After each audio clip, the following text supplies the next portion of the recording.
and fourth seed.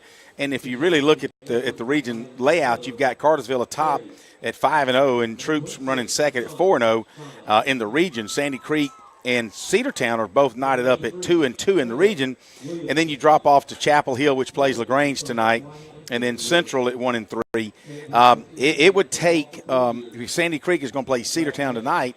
Now I'm trying to think who they had. I talked about it Monday night on the radio show who they're playing next week, but it would take them basically losing one or two. But if whoever loses tonight wins next week, you're looking at your third and fourth seed with Sandy Creek and Cedartown. Right. But stranger things have happened. We'll see what happens. Stranger things have happened. The Tigers coming out again. We're facing primarily a running attack in Central. Wing T, something we haven't seen in quite a while, Greg. We see a lot of kind of wide open offenses as we've looked across our region and even outside of our region. They've got a couple of guys that are leading the Lions. They really, again, we talked about the running game, about 1,400 yards per game, across the season, averaging about 4.2 yards per carry. They got a junior, Braden Dunson. He's their leading rusher, 342 yards and 7 touchdowns. But they got a really good offensive line. Coach Gleason was mentioning that in the paper earlier this week, that they're really a strong group of guys. They're going to be able to pull a lot of off-tackle kind of stuff that they'll be able to do. So that'll be, I think, the line of scrimmage is a primary place to watch in this ball game. And, the last team that I can recollect that we played that ran a wing T was the second round of the playoffs last year against St. Pius. Yeah. And they average like 280 yards on the ground per game. A couple of weeks ago, they had 299 yards. They'll throw the ball, and I'm going forward to St. Pius, about 7 or 8 times, typical of what Central is going to wind up doing. And but the team, high school team that really can run the wing T well, it just creates so many illusions that you don't really know who's got the ball, and you've got to defensively, you've got to be ready for that little waggle pass, if you will, where he comes back across behind the linebackers, and then of course the linebackers have stepped forward because they don't know if it's a belly play right up the middle or if it's a jet sweep around the either end. So there's so many. It's almost like a quadruple option, if you will. It is. Kind of like it was a shell game back there. It's like moving the cups around, and where's the ball going to be true. by the time you get through that. Let's take another break. We come back, we'll get you more information about this ball game, get you ready for kickoff live here from Carrollton. We're at Central of Carroll County, right here on Eagle Sports. It is sell down time at Nissan of LaGrange. Richard Cates here, General Manager with Nissan of LaGrange, and it is time to start moving out all of our 2018 inventory to make room for the 2019s. That means the best savings of the year are taking place right now. Have you been hesitant to look because you're waiting for the perfect time? Well, now is your chance. You can visit Nissan of LaGrange on the Parkway or check us out where we are always open at nissanoflagrange.com. Visit soon to receive great pricing and the great experience our customers have come to expect. Nissan of LaGrange, your friendliest hometown dealer. Calling all area coaches, high school coaches, travel ball coaches, and more. Mud Creek Team Sales is now selling sporting goods like Wilson, DeMarini, Louisville Slugger, Rawlings, and Russell for travel teams, football, baseball, basketball, soccer, and more. For more information, call Mud Creek Team Sales at 706-884-5592. Mud Creek Team Sales for all your sporting good needs. There's a secret to beating injuries or ailments. Get the right team. Emory Southern Orthopedics' well-trained, experienced doctors, nurses, and staff are that team. These teammates listen and understand your specific condition and provide high-quality hometown care that will get you back into your game. For more information about Emory Southern Orthopedics team, visit www.southernorthopedics.com. Now back to the field for Troup Tigers football on the Eagles Sports Network. Welcome back to Troup High School Tiger football. Jack Bowman, Greg Hicks live here from Carrollton, Georgia, as we're getting ready for the Troup High School Tigers to take on Central. We're here at Billy Maxwell Track. That's where they've named this area after Mr. Maxwell. A lot of great ads. The community really comes together for this, Greg.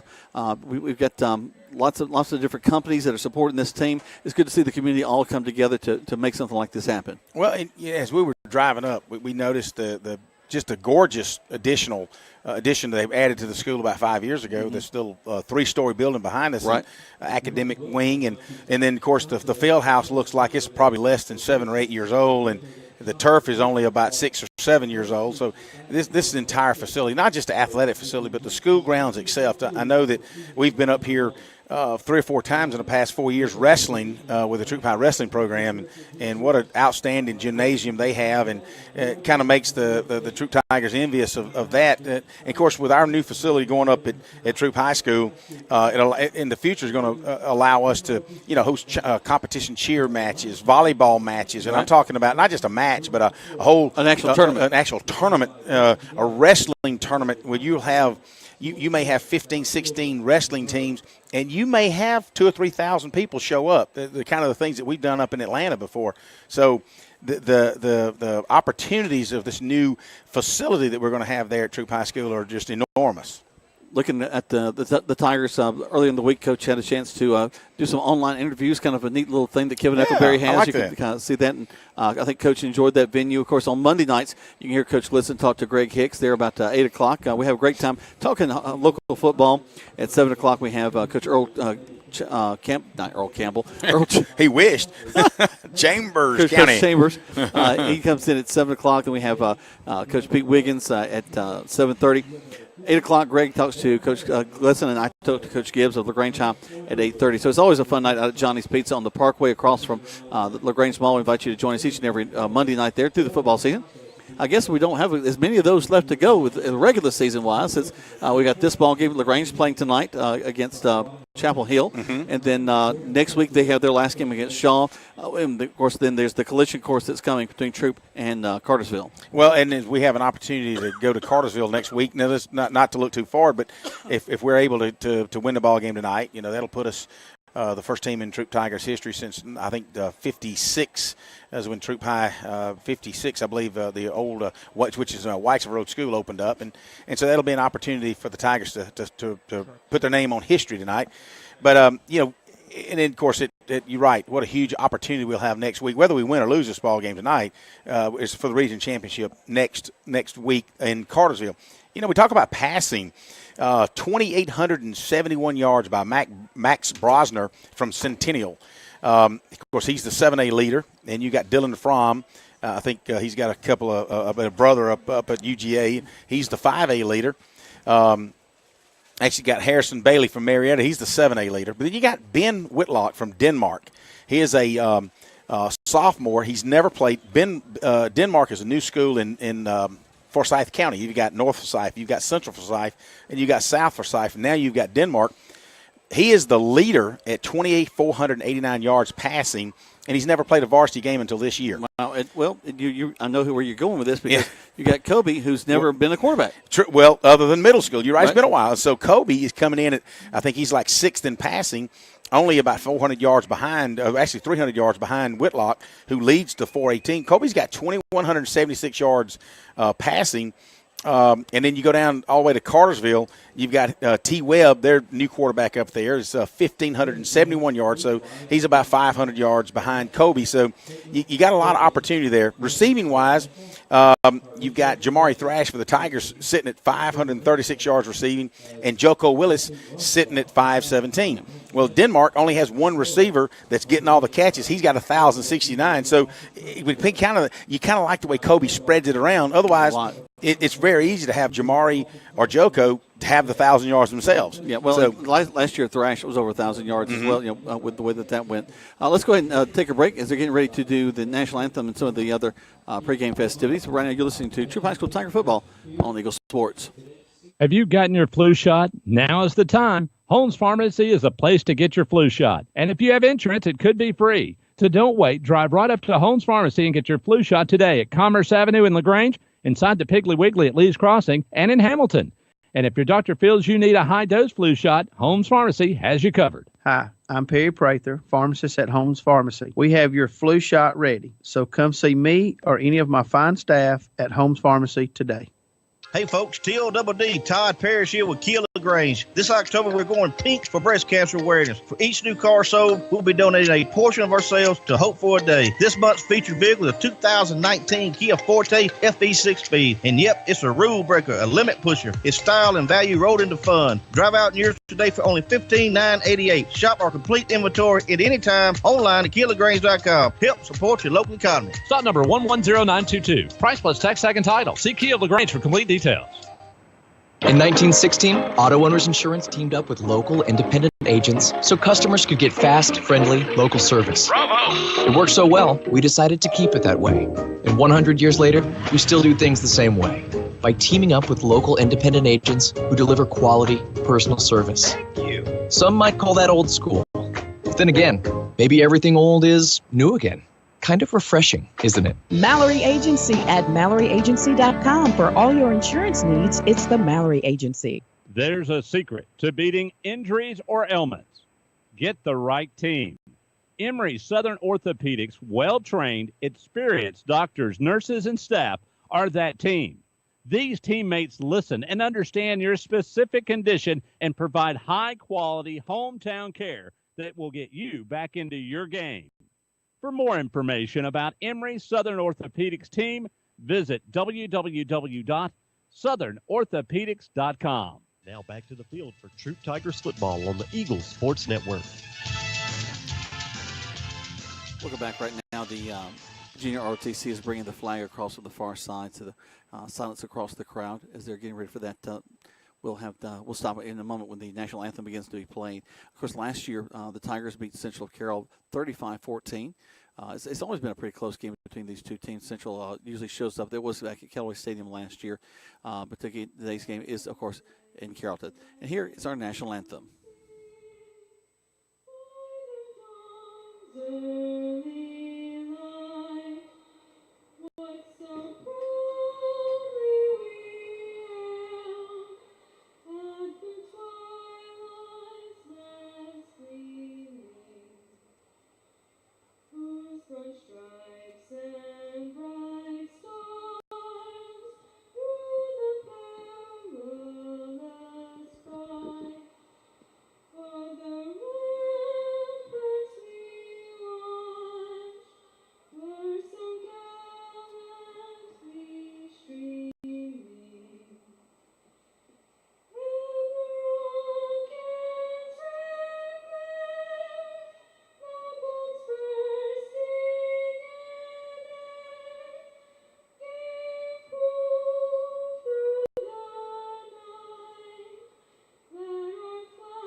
A very beautiful rendition of our national anthem by one of the young ladies here with the choral program as a part of Central. Again, we're getting close to game time. We're about 7:56 left on the clock. Teams are still in the locker rooms. So, again, a little cold, a little wet. Go give them kind of the ability to stay in there and be warm. Great to see across the way the band has arrived. A great contingent there. And really, hey, a great contingent of Tiger fans. Over 100 folks have traveled up the road to Carrollton to get ready for this ball game. So it's going to be an exciting night. And actually, I know a couple of them have already been texting me that they're listening on the World Wide Web at eagle1023.com to the ball game and enjoying it from there. Let's take another break. We'll come back. We'll see if Greg's got his ears on. And we'll get you more as we get ready for this ball game between the Troup High School Tigers and the Central Lions on Eagle Sports. Calling all area coaches, high school coaches, travel ball coaches, and more. Mud Creek Graphics is now selling sporting goods like Wilson, DeMarini, Louisville Slugger, Rawlings, and Russell for travel teams, football, baseball, basketball, soccer, and more. For more information, call Mud Creek Graphics at 706-884-5592. Mud Creek's for all your sporting good needs.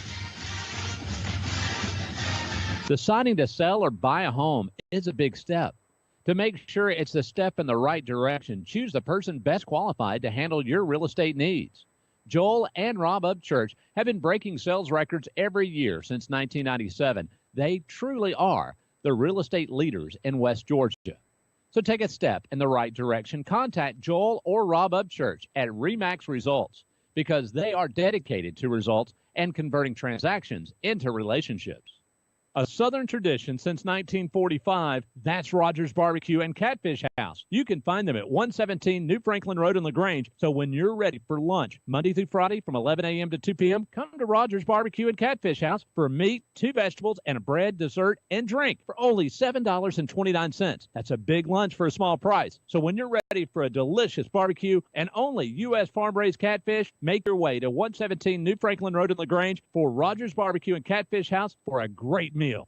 It is sell down time at Nissan of LaGrange. Richard Cates here, General Manager with Nissan of LaGrange, and it is time to start moving out all of our 2018 inventory to make room for the 2019s. That means the best savings of the year are taking place right now. Have you been hesitant to look because you're waiting for the perfect time? Well, now is your chance. You can visit Nissan of LaGrange on the Parkway or check us out where we are always open at nissanoflagrange.com. Visit soon to receive great pricing and the great experience our customers have come to expect. Nissan of LaGrange, your friendliest hometown dealer.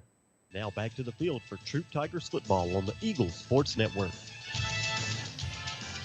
Welcome back to Troup High School Tiger football. I just mentioned that, and I got about 4 or 5 texts, including the Graham family. They're out there tonight listening to us on the World Wide Web at eagle1023.com. So thanks to them. They're always incredible supporters of the Troup program, both at the high school and at the middle school. So our thanks to the Graham family for listening. I think I heard Greg coughing in the microphone. Greg, you got your ears on? Hey, so it does work over here. Yeah. Yeah, if I walk southbound, I'm good. It seems like it's got my receiver. If I turn northbound, can you still hear me? I can hear you fine. Well, good. I'm a little choppy in my ear. Oh, my wife says I can't hear anyway, so that's no big deal. No, you don't listen to her is what she really means. you can hear. You just have selective hearing. My dad told me, son, I'm tired of you. I'm tired of telling you. And I said, I'm tired of you telling me too. That wasn't a good thing I should have said. Well, Greg, the Tigers come in tonight, again, with one of the best offenses, and a lot of people talk about that offense. But we've also got a really incredible defense. Coach G mentioned that a little bit in his interviews earlier this week about how, we got the big guys, King Makuta, Andy Boykin, we hear about them a lot. But then you got guys like Alonzo Ogletree, Jatavian Smith, Devin Hill, Nick Ligon, Kevin Martin. Those guys are just every down, giving it their all on every play. And they've held all of their opponents to 14 or under all season long. Well, it has been certainly a point of pride for this defensive unit. We started out the season, out of the starting 11, we've got 8 seniors on this defensive unit.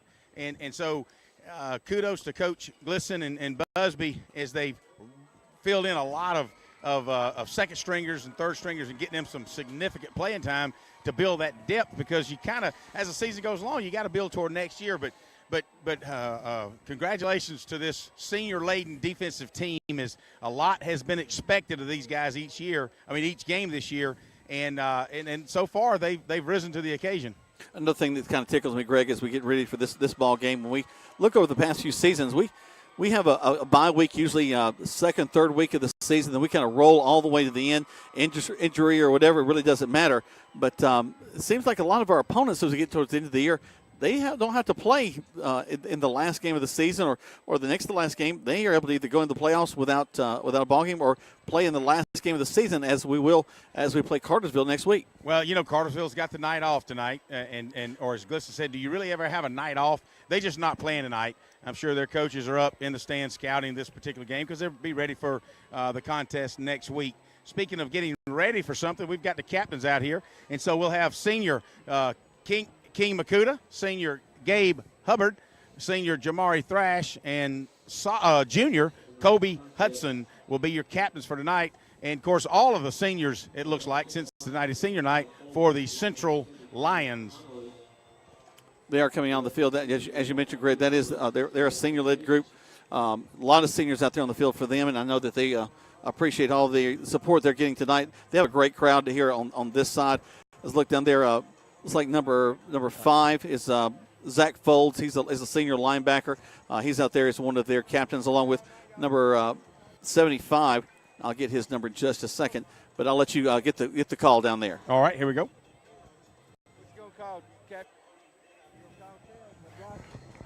So Kobe has called tails. Let's see what it is. It is heads. All right, so it is heads. Central has won the toss. Let's see what they do. All right, so the Tigers going to receive the football tonight, Jack, and they'll start on offense. Let's see what goal they'll defend. So the Tigers will be moving from south toward the north end zone tonight. Start this game. So if you're looking at your radio dial, that's from right back to the left side. Let's take one more break. When we come back, we've got kickoff live here from Carrollton, Georgia on Eagle Sports. There's a storm coming. We may not know its path, but your independent auto owner's insurance agent knows. No matter what happens, we'll be there when you need us most. Strong through every storm. That's how it's been for our first 100 years. And how it will be for generations to come. Mallory Agency at MalloryAgency.com. For all your insurance needs, it's the Mallory Agency. Hey folks, TLDD, Todd Parrish here with Kia LaGrange. This October we're going pink for breast cancer awareness. For each new car sold, we'll be donating a portion of our sales to Hope for a Day. This month's featured vehicle is a 2019 Kia Forte FE 6-speed. And yep, it's a rule breaker, a limit pusher. It's style and value rolled into fun. Drive out in yours today for only $15,988. Shop our complete inventory at any time online at KiaLaGrange.com. Support your local economy. Stock number 110922. Price plus tax, tag, and title. See Kia LaGrange for complete details. Now back to the field for Troup Tigers football on the Eagles Sports Network. Welcome back to Troup High School Tiger football. The Troup High School Tigers and the Central Lions tonight. The Lions, we mentioned earlier, they've only got 2 wins this season, 1 in the region, and now they're ready to take on our Troup High School Tigers. And it's a football night, folks. As I look out across the way, you hear the Troup band and play their fight song. And it's going to be an exciting night of local high school football. Greg, how are the conditions down there on the field? Oh, I'm sorry. Hunter Bass was head, and I thought maybe I should hit mine too. Get fired up. Please don't hit your head, because you got to drive home because I got to take a nap. Oh yeah, that's true. You're always sleeping. I have a superpower and I use it whenever I can. All right, I'm going to move down toward the receiving end, which would be the south end zone for your Troup High Tigers tonight. Start this game. Let's see if we can start it off with maybe a quick sick as Khalif Thornton gives me a high five. The Tigers tonight are in their gold pants. They've got the white tops with the yellow letters. I'll be looking through my binoculars to pick those out. The Lions come out to us in all the burgundy, kind of a nice dark burgundy, white trim, and white numbers with the burgundy helmets. And again, they'll be kicking off from left to right as we get this thing started. All right, the whistle is been blown. Ball rests at the 40-yard line. They'll be kicked off from there. So we'll have Mandarius Dix and Jamari Thrash deep. There's the kick to start this ball game. Take it back at about let's say the 11-yard line. Up the field to the 30. A seam at the 40. Down the right, the left side, 50, 40. He could go all the way. 20, 10, 5. Touchdown, Tigers! As we said, Jamari Thrash, we need a quick 6. And I'd love to expand on that, but unfortunately we got a flag for whatever reason. No! The coach is going to be really, really mad because the flag is thrown on about the 10-yard line before he goes in. But Thrash took the football at about the 12-yard line. Number 12 catches it on the 12, breaks down the central sidelines, and just turns the afterburner zone. About 8 seconds later, he's gone. Touchdown, Tigers. That'll be called back because of back. So let's see what. Oh my goodness! But that's okay. What a good way to start those. It gives you at least some excitement about how this game may pan out. Well, I was doing okay seeing everything, but the student section seems to have erupted in talcum powder over here, or baby powder, and it's like a huge mist over there in front of me. So that'll dissipate in a moment. But at least you smell good, Jack. Well, yeah. Well, that's normal. It is baby. It's mixing with this mist, and it's really a very interesting thing. So as Greg said, the ball will rest at the 30-yard line. Tigers will come there. They'll address it. So instead of having a touchdown to start the ball game, we'll just have incredible field position. Kobe will stand in the pistol set. The ball, he'll stand at about the 35, take it, and just hand off in the line. Good job by Central getting through there, tackling in the backfield. Gabe Hubbard stood up, looked around, and says, I need to get it in gear. One of the rare situations where Gabe really didn't missed his block.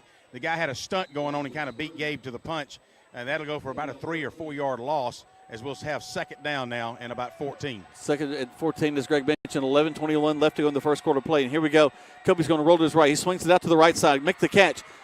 to the first yard marker at the 20, down to about the 19-yard line, 18-yard line. First down for the Tigers. Little swing pass out to Mandarius Dix, and Mandarius takes a pass. He actually gets by one defender, is able to pick up enough yards down. That'll move the chains. Tigers quickly back to the line of scrimmage. Kobe will have a back to his left in Williams. Takes the snap, backs it to pass, looking to air it out towards the corner of the end zone. Got a receiver there, in and out of his hands. Good pass, good touch by the quarterback Hudson, just a little overthrown. Jarrell Smith actually had it, reached out with his right hand. He was about 8 yards deep in the end zone. It hit on his right hand, but just a little bit out of the reach. But he had the corner beat into the end zone, so I'm sure on first down, that'll be 2nd and 10. The Tigers will come back to something maybe on 3rd down. Trips to the left side. Kobe stands in there. Takes the shotgun snap, looking. He's flushed out of the pocket, back to this near side. Got a guy chasing him from behind. Airs it out, just out of the reach of his intended receiver at the back out of the backfield. That'll bring up 3rd down and 10. He looked to his checkoff receiver, Trey Williams, out of the backfield, as all his triple receivers were covered into the end zone. So Williams come out of the backfield at about the 8-yard line, and Hudson just tossed it a little bit out of his reach.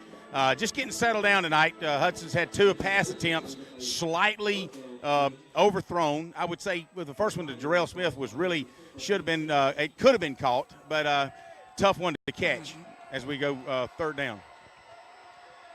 Kobe making a check at the line, takes the snap, back to pass, rolls to this near side, turns, sets himself, has to go back to the right side. He's scrambling. He's going to have to run the ball across the first down inside the 10-yard line. So good choice by the quarterback, Kobe Hudson. Hudson just weaving his way down a lot of tackles. He had to protect that ball as I'm right down here on the sideline where he was going. We got 1st and goal on the 5-yard line.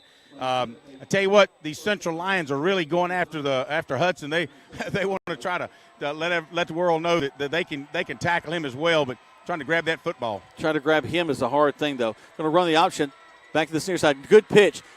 Going to the corner. Touchdown, Tigers. Nice pitch out to Trey Williams, who had a pulling guard, and J. Brody Messer had pulled over and to help block on the outside, and Hunter Bass and Gabe Hubbard just created holes on the toss pitch, left-handed from Kobe, flipped it over to Williams. He's 6 yards into the end zone for the Tigers touchdown. Comes at 10:27 in the first period of play. So from the 30-yard line, they go into the end zone. 10:27 left to go here in the first quarter of play. Let's check on the point after touchdown with Helson Martinez. Snap, hold, kick is up. And the kick is good. 7-0 right here in the first quarter of play. You're listening to the Troup High School Tigers and the Central Lions right here on Eagle Sports.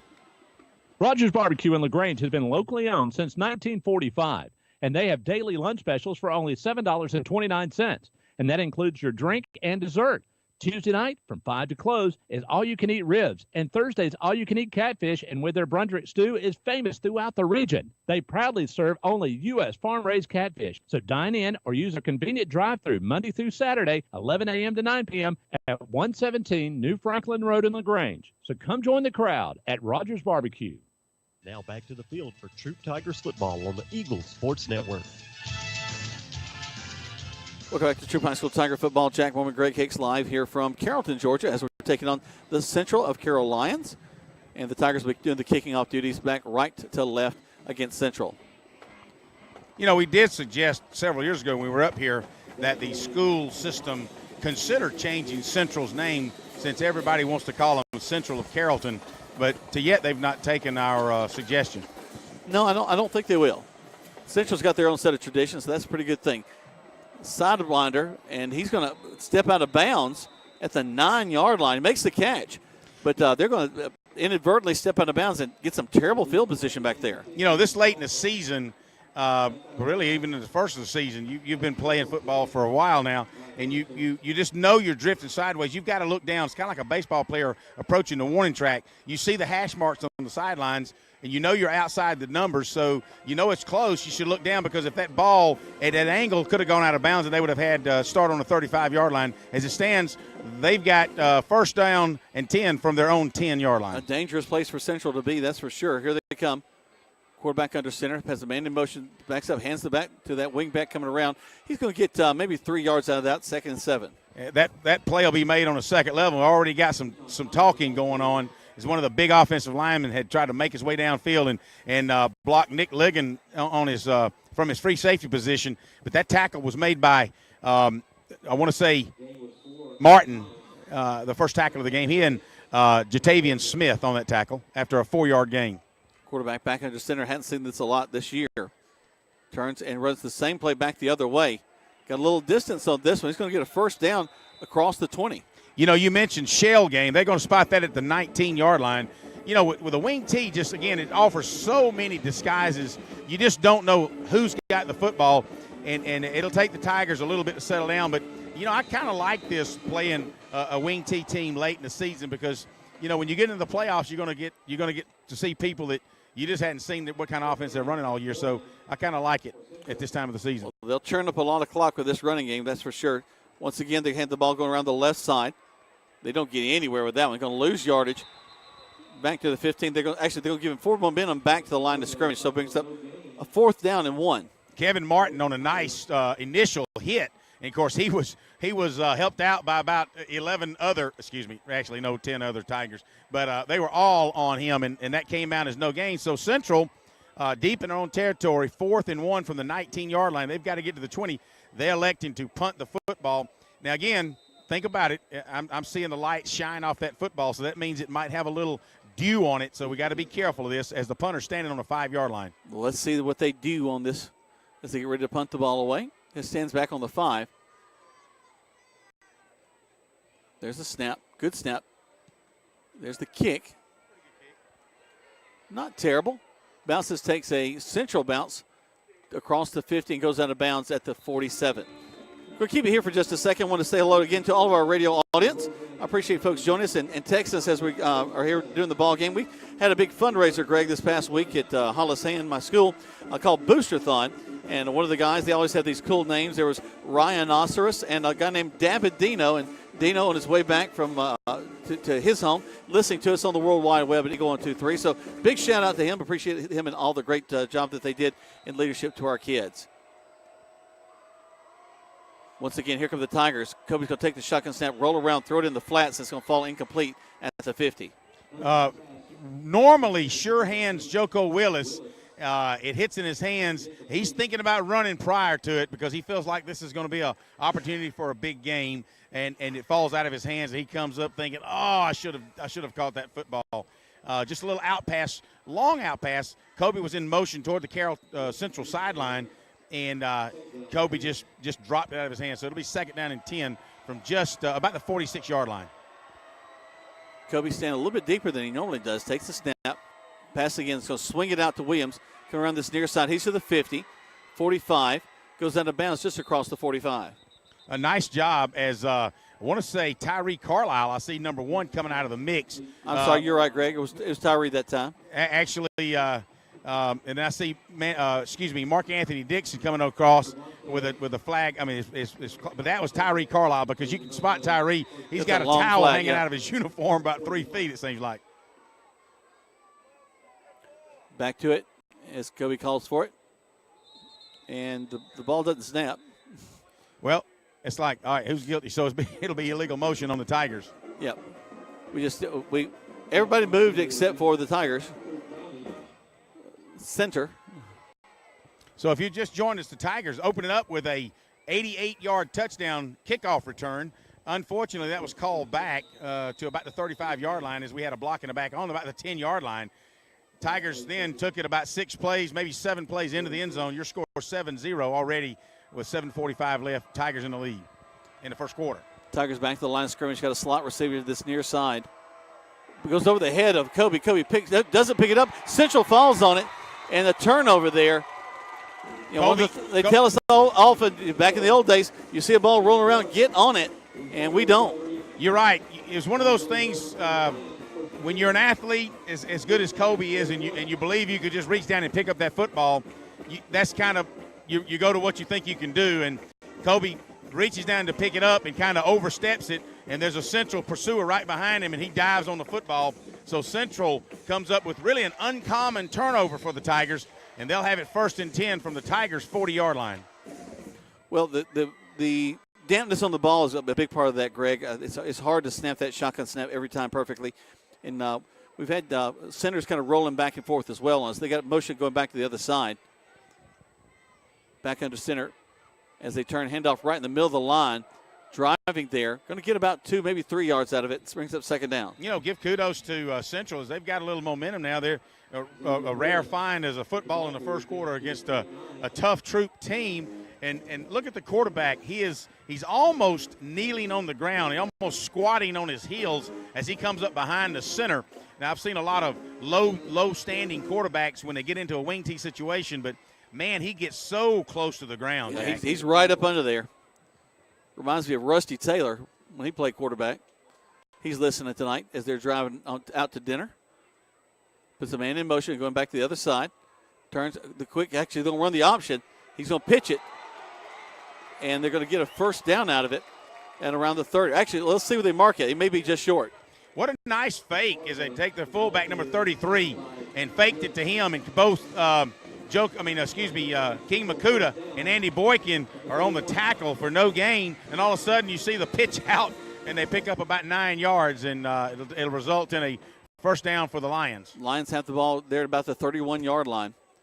They'll look to the sideline, get their call. Seems like a lot of effort from the quarterback to have to kneel down so far because he's got to stand up to kick his foot back, and he's got to stay. Just a lot of wasted motion. He's just so far down against the ground. I mean, it's just about squatting, almost on a knee. Takes it, turns, quick hitter, right up the middle, and they're going to get pretty good yardage on that, about 6 yards up the field, 2nd and 4. Well, you know, on the previous play, they had faked it to the fullback, and it faked a couple of our defensive linemen off. This time they gave it to the fullback, and they're going to give him 5 yards on that pickup. It'll be 2nd and 5 from the 26-yard line of the Tigers. Carroll breaks the line of scrimmage, comes back, has a man, actually twins to the left side, one man wide to this near side. Quarterback right up under there. Turns, quick hitter up the middle again. He finds a little daylight as he gets across the 20. A first down for Central. And, hey, they got a drive going, Greg. They're going to mark it down to the 19-yard line to move the chains. You're right, another fullback handoff. And he, instead of going to the left side, he then goes to the right side between the guard and center and picks up about a 6-yard gain. So 2 plays back-to-back. One's a 5-yard gain, one's a 6-yard gain. First down inside the red zone for the Central Lions. Back to the line of scrimmage comes Central. They're knocking on the door inside the 20. But, again, this is the first time the Tigers have seen a wing tee all year, so they've got to make some adjustments real quick. Yep. Again, they get through the line. Now they're inside the 10. I think another first down. Yep, they'll get marking about the 8. You know, you found a honey hole there with the fullback, and so he is simply right up the middle and another 11 or 12 yards down to the 8-yard line. It'll be 1st and goal for Central as the Tiger defensive unit, especially the defensive line, is having a hard time adjusting to what they're seeing from this extreme motion wing tee offense. Here they come again. Quickly turned. Handoff in the middle. Not quite as much there. But, again, this big Central line continuing to push like a rugby match down there. You know, you took the words out of my mouth there. I was just thinking rugby. I saw the quarterback. He is standing about 6 yards behind the bunch, if you will, and he takes off and runs into the bunch trying to push him toward the goal line. That'll be about a 1-yard gain. It'll be down to the 7-yard line. So 2nd and goal from the 7 for the Central Lions. 4:25 left in the first quarter. Your Tigers up 7-0. They break the huddle, make their way back to the line of scrimmage. Tigers looking to fill some gaps here. Linebackers walk up a little bit. Put a man in motion back to the left side. He stops there right on the wing. Tigers adjust in the gap. Another man in motion. Now quickly, some bumping in the line of scrimmage, and they're going to tackle him after a gain of another 1. Ball's resting now at the 6. They were there ready that time. Jeremiah Holston was not going to be fooled. He broke through the line, made the initial hit about a foot into the backfield, and a host of other tacklers come in along with Khalif Thornton and Devin Hill and Andy Boykin. That'll give up a yard. It'll be 3rd down and goal from the 6-yard line as they once again went to that big number 33 Central's fullback, Jack. Central's fullback number 33 is Xavier Moreland. So here comes Central once again. They're going to air it out, throw it across the middle, incomplete. And good coverage back there by the Tigers. You're right. It'll be 4th down. You had Ogletree on the coverage along with Jace Godwin. He had a wide out, but you had a couple of wide outs here on the Troup side as they came down about 6 yards and did a little crisscross, trying to do a little swipe, if you will, and kind of brush off Ogletree. Well, Ogletree stayed with him. And a rare occasion, try to pass. It'll be 4th and goal for Central from the 6-yard line. 3:24 left to go the first quarter. 7-0 Tigers. So Tanner Glisson decides he wants to call a timeout, Jack. Timeout by the Tigers. We take one, too. 60 seconds back to the station as you're listening to Troup High School Tiger Football on Eagle Sports. Have you gotten your flu shot? Now is the time. Holmes Pharmacy is the place to get your flu shot. And if you have insurance, it could be free. So don't wait. Drive right up to Holmes Pharmacy and get your flu shot today at Commerce Avenue in LaGrange, inside the Piggly Wiggly at Lee's Crossing, and in Hamilton. And if your doctor feels you need a high-dose flu shot, Holmes Pharmacy has you covered. Hi, I'm Perry Prather, pharmacist at Holmes Pharmacy. We have your flu shot ready, so come see me or any of my fine staff at Holmes Pharmacy today.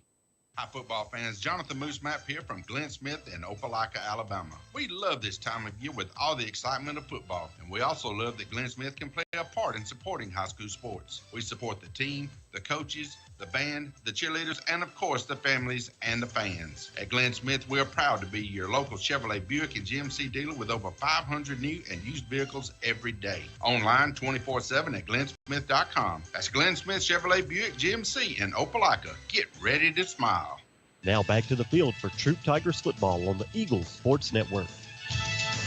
Looking back, and Central going for it on 4th down, ball resting at about the 6. Going to air it out, throw it. It's caught. They'll go in the end zone. Touchdown, Central. They had a nice little slot man over on the Central side. He steps in. He acts like he's going to go straight. He plants, comes inside. What a pass by Central to bring them within 1 at 3:20 to go in the first quarter. Troup Tigers 7, Central 6, awaiting the PAT. You know, Central's got their eye on the prize, Greg. They don't want to make mistakes, and they're doing a good job right now. Well, one of the things I noticed on the second series for the Tigers, it just looked a little bit like, hey, we got this. I think probably some of the seniors need to step it up and kind of bring everybody back to life. Central's going to call a timeout on this PAT. They did not have enough guys on the field, Greg, and Coach is very upset having to burn a timeout there. Well, that's one of the things you get when you're a Central and you've got a lot of momentum going and you're excited. You just scored on the number 3 ranked team at Quad A and you forget you're so excited you forget actually that I'm supposed to be out there in the PAT team. So it happens, but they'll call timeout and correct it. But again, I believe that somebody's got to step up and say, guys, we're in a ball game here. Let's don't play around. Let's get on offense. Let's execute like we're supposed to. And we can't just flip a switch and say, okay, let's go play Cartersville next week. We got to take care of this business right now. I think you're exactly right. Waiting for the PAT. Here he goes. Snap, hold, kick is up.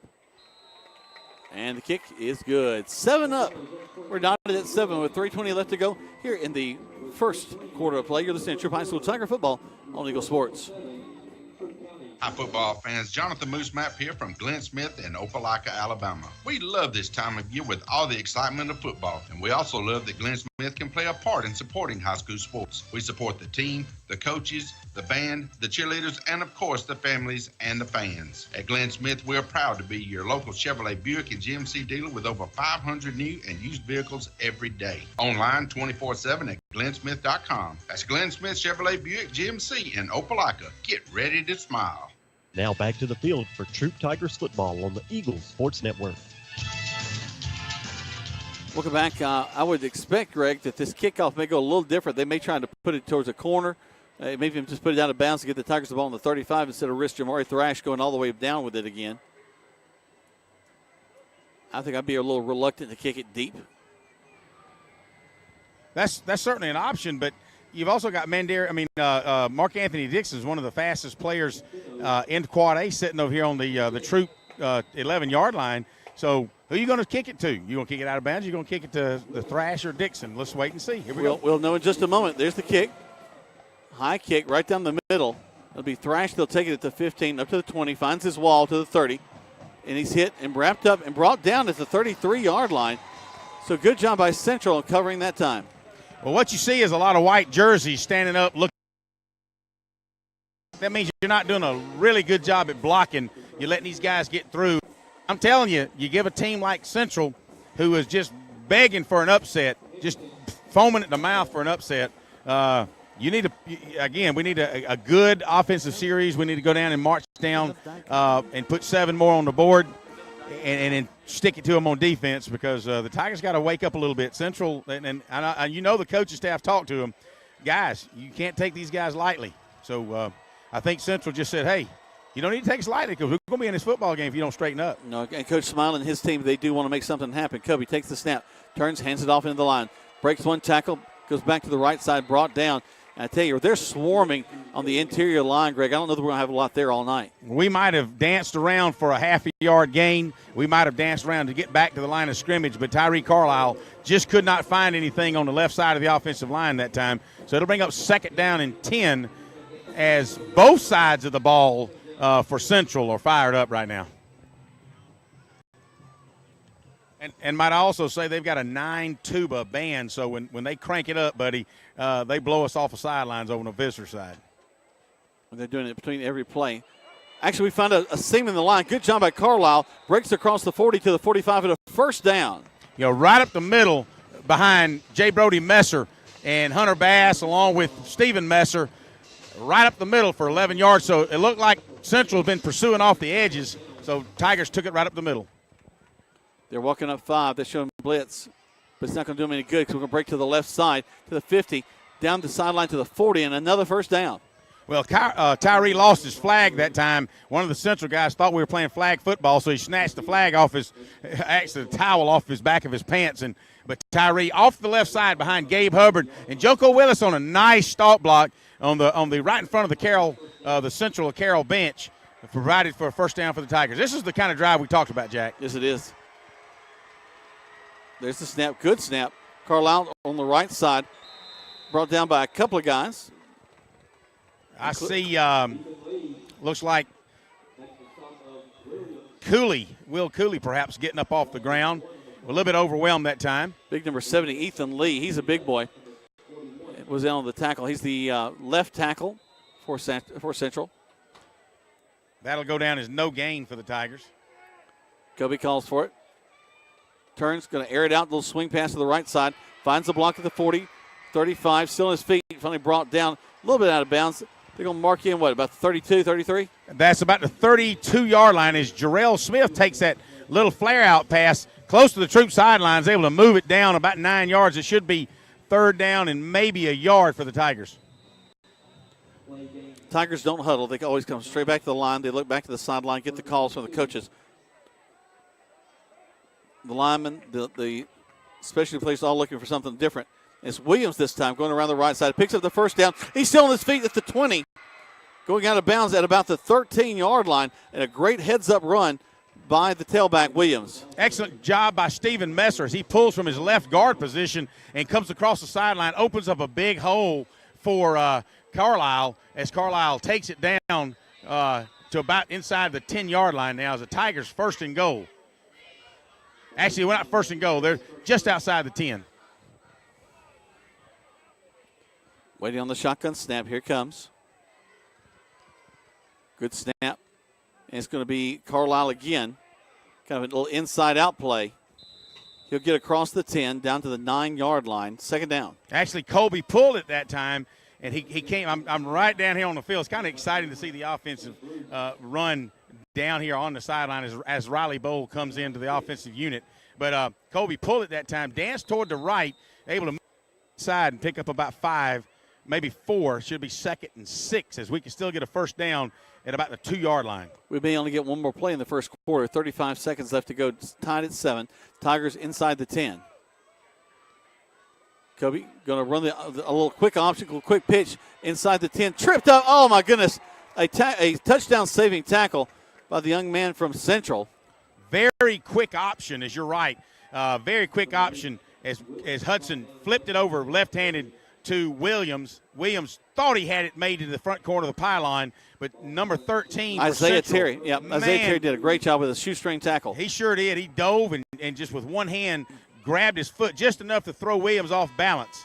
And so that'll change the quarter, Jack. That'll be the end of the first quarter play. Let's take 60 seconds back to the station. We're tied at 7, but Tigers are knocking on the door right here on Eagle Sports. Hey folks, TLDD, Todd Parrish here with Kia LaGrange. This October we're going pinks for breast cancer awareness. For each new car sold, we'll be donating a portion of our sales to Hope for a Day. This month's featured vehicle is a 2019 Kia Forte FE 6-speed. And yep, it's a rule breaker, a limit pusher.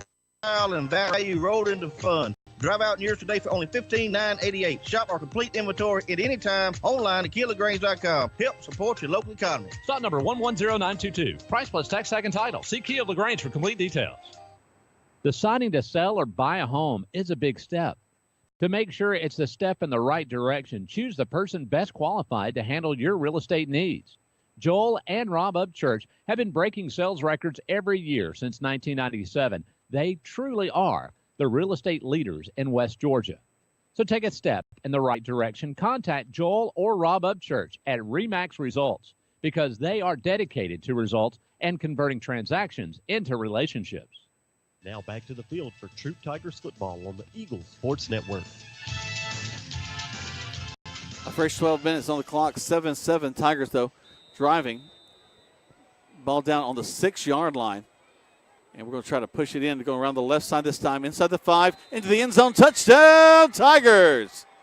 Nice play call by the coaching staff as they followed the left side and strong side. Gave it to Tyree Carlisle. Gave it to him about the 9-yard line.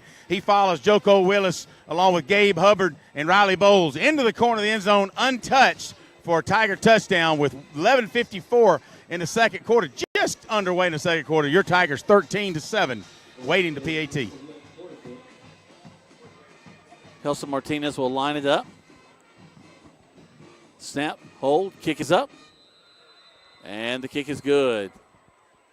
14-7 in favor of the Troup High School Tigers. With 11:54 left to go here in the first half of play. Let's take 30 seconds back to the station on Eagle Sports. State Farm, Kathy here. Hey, it's Mike. My team just pulled off the biggest upset ever. Nice, Mike. And some fans are getting crazy. They even flipped over a car. Whoa. Turns out it's my car, though. Oh. But I don't want to be upset right now. I want to know State Farm's going to take care of this, right? We got you covered, Mike. Yes! Woo! Go with the one that's here to help life go right. State Farm. Your State Farm agent is Matt Orr on the square in downtown LaGrange. Now back to the field for Troup Tigers football on the Eagles Sports Network. Mist coming in a little bit more on the field. You can see it in the lights up high. It's going to make that ball even more damp and hard to handle. But the Tigers are handling things right now 14-7 in favor of the Troup High School Tigers. We're down here on the sidelines, Jack. I'm down with Tyler Dunn, and we're talking about what a heavy mist, and we're almost out of the weather right now. Yep. Kick over. Actually, she'll go over his head and go out of bounds. That's actually fortuitous for Central. That'll give them the ball up on the 35, but we almost pegged them back inside the 5. Interesting you say that, Jack, because I'm literally standing here on the 7-yard line, and he looked like he was, just going to, fair catch it inside the 10, but he went out from underneath it. And if that ball had just planted here, because they were running away from it, if that ball had planted on the sidelines, oh, my word. I'm looking over at Mr. Dunn and Schweitzer, and they're nodding their head. Boy, that would have been ugly for the Central Lions for sure. Not to get the ball back to the Tigers on the 10 is not a good idea. So that'll bring Central have the ball at the 35-yard line to start their, I think, third possession of this ball game. Tigers really need to stiffen up. Be nice to have a 3-and-out by the Troup defense. Yeah, we've given them a little bit too much rope, too many first downs so far in this contest. So here comes Central. Quarterback right up under that center, as Greg mentioned earlier. Again, they're in their burgundy tops, burgundy pants with the white trim. And a little quick hitter in the line.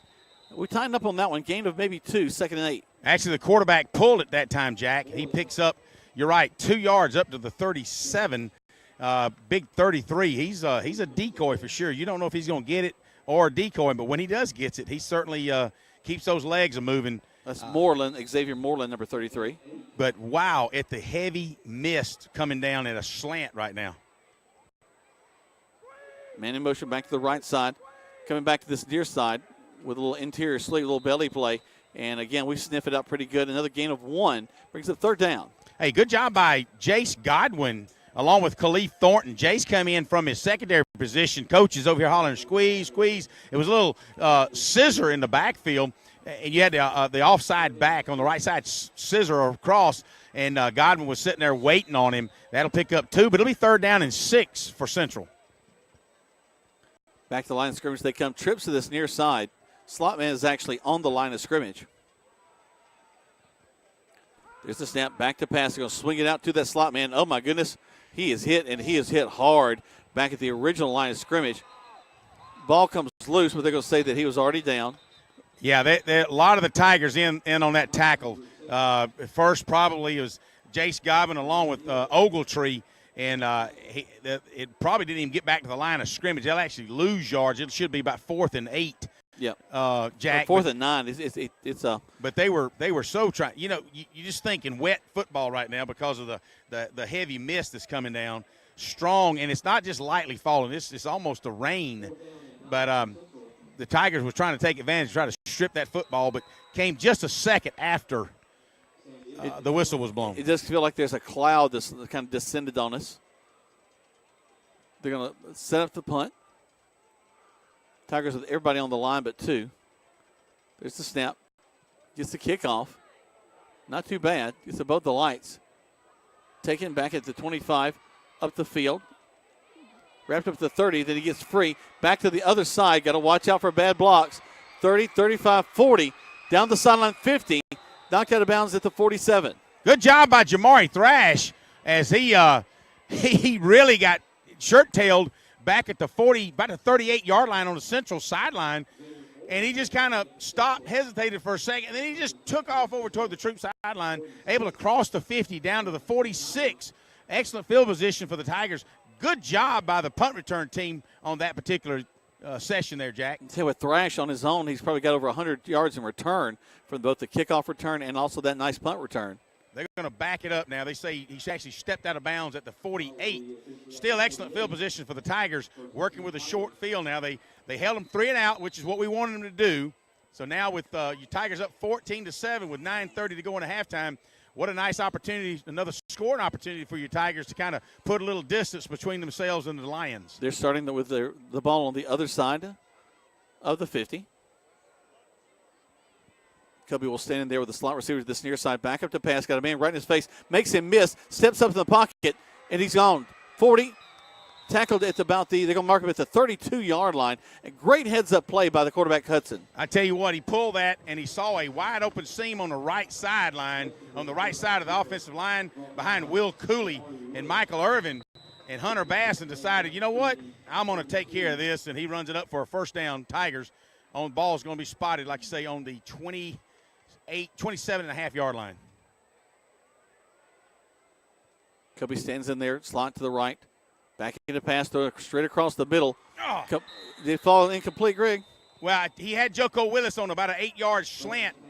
He had gotten behind the linebackers, but the pass was just tipped by number 17 just to throw it off trajectory just a little bit. Still hit Joko in the hands, but when you throw the trajectory off just like that, it makes it a little tougher to catch. So that'll go as an incomplete pass, but good thought by the Tigers. Ball resting on the 32-yard line, second down. Twins this near side of him, wide left. There's the snap and the quick handoff. Gets to the corner. It's inside 25-20. He's off to the races. 10-5. Touchdown Tigers. Did I see a flag come out the end? Trey Williams right in front of me, and I thought it was clean blocks. They're going to throw 2 flags, a flag at the 25-yard line, and I'm sure we're going to either have a blocking below the waist. Let's see what they say. 2-23 holding. So that would be Luke Purnell. They're going to call the tight end on holding, and I didn't see that. So, you know what? The man in stripes are right. So that'll play over second down. It'll lose 5. It was actually 2nd and 9, so it'll be 2nd and 14 now. So that gain is for naught. Again, the mist continues to come down. You're looking at Will Cooley at center, Hunter Bass at right guard, Stephen Messer at left guard, Michael Irvin at right tackle, Gabe Hubbard at left tackle. There's the snap. Kobe back to pass. There's the pressure coming around this right side. Airs it out towards the end zone. Has a man wide open. He makes the catch and walks in the end zone. Touchdown, Tigers. Jamari Thrash had taken his man deep into the end zone. Then he had turned around and came out of the end zone. And Hudson, rolling toward the central sidelines, just threw a rocket ship right at Jamari. Thrash caught it on the 3-yard line, kicked it right inside the pylon for another touchdown, Tigers. At the 8:28 mark of the second quarter, your Tigers up 20-7. This is hard. He did have to come back, but did a great job of being wide open for his quarterback. Helson Martinez now on to attempt the point after touchdown. Snap, hold, kick is up. Yeah! And I tell you what, great job by the holder because that ball was bobbing a little bit. They had some pressure, gets it through there, and another extra point is good. 21-7 with 8:28 left to go here in the first half of play. You're listening to Troup High School Tiger Football on Eagle Sports. Deciding to sell or buy a home is a big step. To make sure it's a step in the right direction, choose the person best qualified to handle your real estate needs. Joel and Rob Upchurch have been breaking sales records every year since 1997. They truly are the real estate leaders in West Georgia. So take a step in the right direction. Contact Joel or Rob Upchurch at RE/MAX Results because they are dedicated to results and converting transactions into relationships. A Southern tradition since 1945, that's Rogers Barbecue and Catfish House. You can find them at 117 New Franklin Road in LaGrange. So when you're ready for lunch, Monday through Friday from 11 a.m. to 2 p.m., come to Rogers Barbecue and Catfish House for meat, 2 vegetables, and a bread, dessert, and drink for only $7.29. That's a big lunch for a small price. So when you're ready for a delicious barbecue and only U.S. farm-raised catfish, make your way to 117 New Franklin Road in LaGrange for Rogers Barbecue and Catfish House for a great meal. Now back to the field for Troup Tigers football on the Eagles Sports Network. Back 21-7 is your score in favor of the Tigers. And now Martinez, after kicking an extra point, will kick it off from the 40. A little low, angled to the corner, and it's going to roll out of bounds at the 15-yard line. They'll bring it up to the 35, and once again, Central will have it there. You know, to describe that PAT earlier, Jack, by Helson Martinez, for you Georgia fans that saw Rodriguez, I believe, I'm trying to think of the kicker's name for Georgia, wears thick glasses, and he could kick it a mile, how he has a hesitate and on a PAT a couple 3 weeks ago, and he hesitated, and then he just drew his foot back and kicked it through. That's exactly what Helson Martinez had to do, Jen. Then it's heavy miss, so the ball is getting wet, and Schweitzer was able to do a fabulous job at picking it up, and Martinez had to kick it twice, really, to get it through the upright. Here comes Central. Looks like we had some move. They're going to run the option, pitch it, and he squeaks by us at the first level, but then upended at the 45. I tell you what, Ogletree came from his free safety position, actually from his offside corner, and he came through and just after about a 6-yard gain, actually about an 8-yard gain, well, they're going to give him a first down, so I'm on a bad angle here. Ogletree just knocked him crazy on that one, so a good hit, but not after they scored. I mean, they got a first down. They stay on the shotgun set and motion against them. Well, all right, they're calling timeout Tigers. It'll be their second timeout of the half. All right, so they take a timeout. We take as well. Let's just go 30 seconds back to the station, just 30 on Eagle Sports.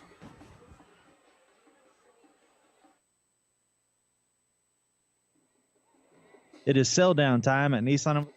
Richard Cates here, General Manager with Nissan of LaGrange, and it is time to start moving out all of our 2018 inventory to make room for the 2019s. That means the best savings of the year are taking place right now. Have you been hesitant to look because you're waiting for the perfect time? Well, now is your chance. You can visit Nissan of LaGrange on the Parkway or check us out where we are always open at nissanoflagrange.com. Visit soon to receive great pricing and the great experience our customers have come to expect. Nissan of LaGrange, your friendliest hometown dealer. Now back to the field for Troup Tigers football on the Eagles Sports Network. Back under center goes the Central quarterback as they whistle the play in. They go back to the little belly play into the inside, and he finds the seam across the 50 to the 47-yard line. Short of the first down, brings up second down. And just like a lot of running backs to do today, he didn't really lower his head and just go. He's just kind of putting his hands on the lineman and just peeping his way through the hole. Quickly back to the line of scrimmage they go. A scramble on the inside. Another yard up the field maybe. 3rd and 1 Jordan Adams on the tackle there. That's one of the few underclassmen we have on that defensive line. He comes in and spells a lot, along with him. And number 40, Royce White, is in there with King Makuta and Devin Hill on that defensive line, and he did a fabulous job at really holding them to no gain. Defense sees them come back. They go back into a under center set. Man goes in motion back around the side. They run the option. Quarterback going to keep it. He's got lots of room. He's running down. Got a first down across the 35. Nobody took the quarterback on the option. Kevin Martin on the tackle. Kevin gets up with a twisted right ankle. I don't know why. He's going to have to take a. He drops down on the field, so we've got an injured Kevin Martin. It looks like he twisted his right ankle on that tackle. The quarterback may have rolled over on it, but I don't know if you can see it from where you are, Jack, but down here I'm looking up in the lights, and it's like just sheets of rain coming down. Extremely heavy mist at this time. You're exactly right, Craig. They're going to stop for a moment. Let's say hello to some of our folks there. As I got folks texting me and mentioned on Facebook, the Lesters, Tracy Lester and her family, they're listening out there. Shannon Owensby, Shannon Owensby Lawson, she and her family listening tonight out there. Eddie Moon, his family, along with the Garners. Little Cam and Stephanie are listening to the game. We appreciate them. They say, Greg, they even love listening to you. I tell you what, Jack, the ones who aren't texting are in the stands because the Tigers, the Tiger Nation, knowing it was going to be kind of an ugly night as far as weather-wise, they've braved the elements, and they have come out here. Yeah, there's all kind of umbrellas up, but you know what? They're here in the stands, and when you know Jeff Walker standing out here with no jacket on, it's like, all right, man, you got to be chilly out here. Well, the rain just misses him. He just kind of dodges it. Oh, he dodges the rain. Yeah, he can do that now. He's so lithe, and he's lost so much weight. He just moves away. He has lost it, and he's so light on his feet, man. I'm telling you, he looks sharp. He does look sharp. I've been real proud of that young man. Love the Walker family. Well, I've got my boss at home. She texted me and said that we sound good and clear tonight. Her phone works. Pardon me? Her phone works. That's good. Okay. We were trying to call her earlier, and she wouldn't answer. Oh, yeah, she did. She did call. So I guess she found her phone and what have you. So there you go. Here comes Central. Handoff into the line of scrimmage. They've got to get across the 45, and they're marking it right at the 45. I think that's going to be a first down, though. Royce White on the tackle. And I mentioned last week, and I talked to Coach Glisson last night. I looked across the line of scrimmage, and I see Royce White that's probably 6'3", 6'4". Andy Boykin about 6'3", and King Makuta about 6'4". So Royce White, only a sophomore, got a bright future for the Tigers on the defensive line. Playing with those big boys, that's for sure. My bad is 2nd and 9. They swing it out. The Tigers almost pick it off, but they make the catch across the 30 down to about they're going to mark it at the 26. Yeah, 26. Little stab pass, and that'll bring up 3rd and short, about 3rd and 2, maybe 3rd and 3 for Central. Little stab pass out to the slot tailback. He catches it, just threw it hard into his shoulder pads. He was able to corral it and pick up about 7 yards. Once again, back under center, as Greg mentioned, he just about kneels down there. Handoff as they go around the left side, hard running. That should move the chains. I think you're right. Jatavian Smith making the tackle on that one. 21-7 is your score. 5:49 left to go in the first half of play. Central driving right now. Got a nice little drive going as they started back on the other side of the 50. That's the 35-yard line. That's where this drive began. Ball's now resting on the 23-yard line of the Troup Tigers. Clock's running with 5:34. The quick handoff. And it tickle me how the lineman will let a guy by them, then they'll come back and try to push the pile from behind. Royce White's name's going to come up again along with Jeremiah Holston. Actually, that's Jordan Adams in the middle of the line as he's able to bring the tailback down for virtually maybe about a yard gain. It should be 2nd and 9 as the ball is sitting on about the 21.5-yard line. Yeah, number 2, Narda Levitt is the tailback back there. They run the option again. Quarterback keeps it, cuts inside. Nobody takes him. Finally gone out of bounds at the 14. Let's see where they mark him out. He may be just short of a first down. They got 2 guys hooking our end on this outside, Greg. One gets to the end, the other to the outside linebacker, giving that quarterback a good 5 yards as he makes his way across the line of scrimmage. Tell you what, when they've got that wing tee going, Jack, purple, they got purple jerseys, not purple, they got maroon jerseys with white numbers, and you hide that football real well against that dark jersey. Here they come again. Put a man in motion back to this near side. Quarterback turns, quick handoff right in the line of scrimmage. And a good surge by that front line as they're going to be close to another first down. They've got the first down by about 2 yards. They're going to spot it, the ball right on the tip of the 10-yard line. So it'll be first and goal from the 10. The front nose of the football is on the 10-yard line. So really it's about 10 yards and a foot to go for a touchdown. Central playing for a lot of pride here and playing very well in this first half of play.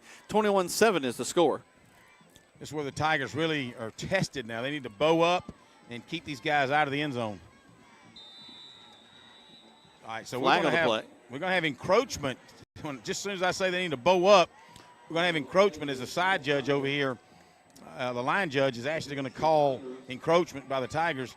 I'm sure the coach is Glisson's looking down and saying, so he's going to say 40, so Royce White had his helmet over the line of scrimmage. So it'll take it down to the 5-yard line, yes, fans. It helps out Central quite a bit. So still first and goal from the 5-yard line with 4:20 left until halftime. So good check time here for this front line. And they go right back to us. Going to get across the 5 and then push back. Let's see where they mark it. They're going to mark it at the 4. Mark it at the 4-yard line, second and goal. Clock still ticking with your Tigers up 21-7 with 4 minutes to go until halftime. This would be a big deal for this defense, Greg, if they can hold them out here. I hope that this miss knows that the halftime's coming up and it'll go away. As Khalif Thornton checks back in for Jordan Adams. Khalif will man up the middle of that defensive line. Quarterback back under center. Maybe he's just trying to get in and out of the rain into there. Goes down the line, hands off to the tailback. He's going to get to the 3, but it's still going to be third down and goal from there. Good job by number 17, Jabraylon Gooden, that came in from his outside linebacking position. He's in for Kevin Martin, and Kevin went out a few plays ago with an injured right ankle. So Jabraylon, a junior, steps in to fill in, and he nailed him hard at the 3-yard line. So it'll be third down and goal from the 3. Jabraylon's played very well all season long. Down to 3 minutes. 21-7 in favor of the Tigers, but Central knocking on the door. They go back to the right side with a big drive. It looks like they go into the end zone for another score. They just gave the fullback actually the tailback the ball, and he just kind of hesitates for a minute and just follows about 6 maroon jerseys, and they all just pile up and push the Tigers into the end zone for a touchdown with 2 minutes and 54 seconds. The Lions pull within 8, 21-13. Never know what might happen on a PAT, Jack, with this heavy miss. Ball could be wet. Yeah, they could wind up slipping, maybe missing this PAT. I think sheets are exactly the way it is, Greg. As I look at the lights, it's just coming down. Snap, hold, kick is up. We tried to block it, but we did not. 21-14, Central hanging tough. 22:54 left to go. Let's take 60 seconds back to the station right here on Eagle Sports. At Wellstar West Georgia Medical Center, we believe teamwork makes all the difference in your health. We believe that skilled people can achieve higher standards and exceptional results. We believe in a game plan that's focused on patient safety and quality care.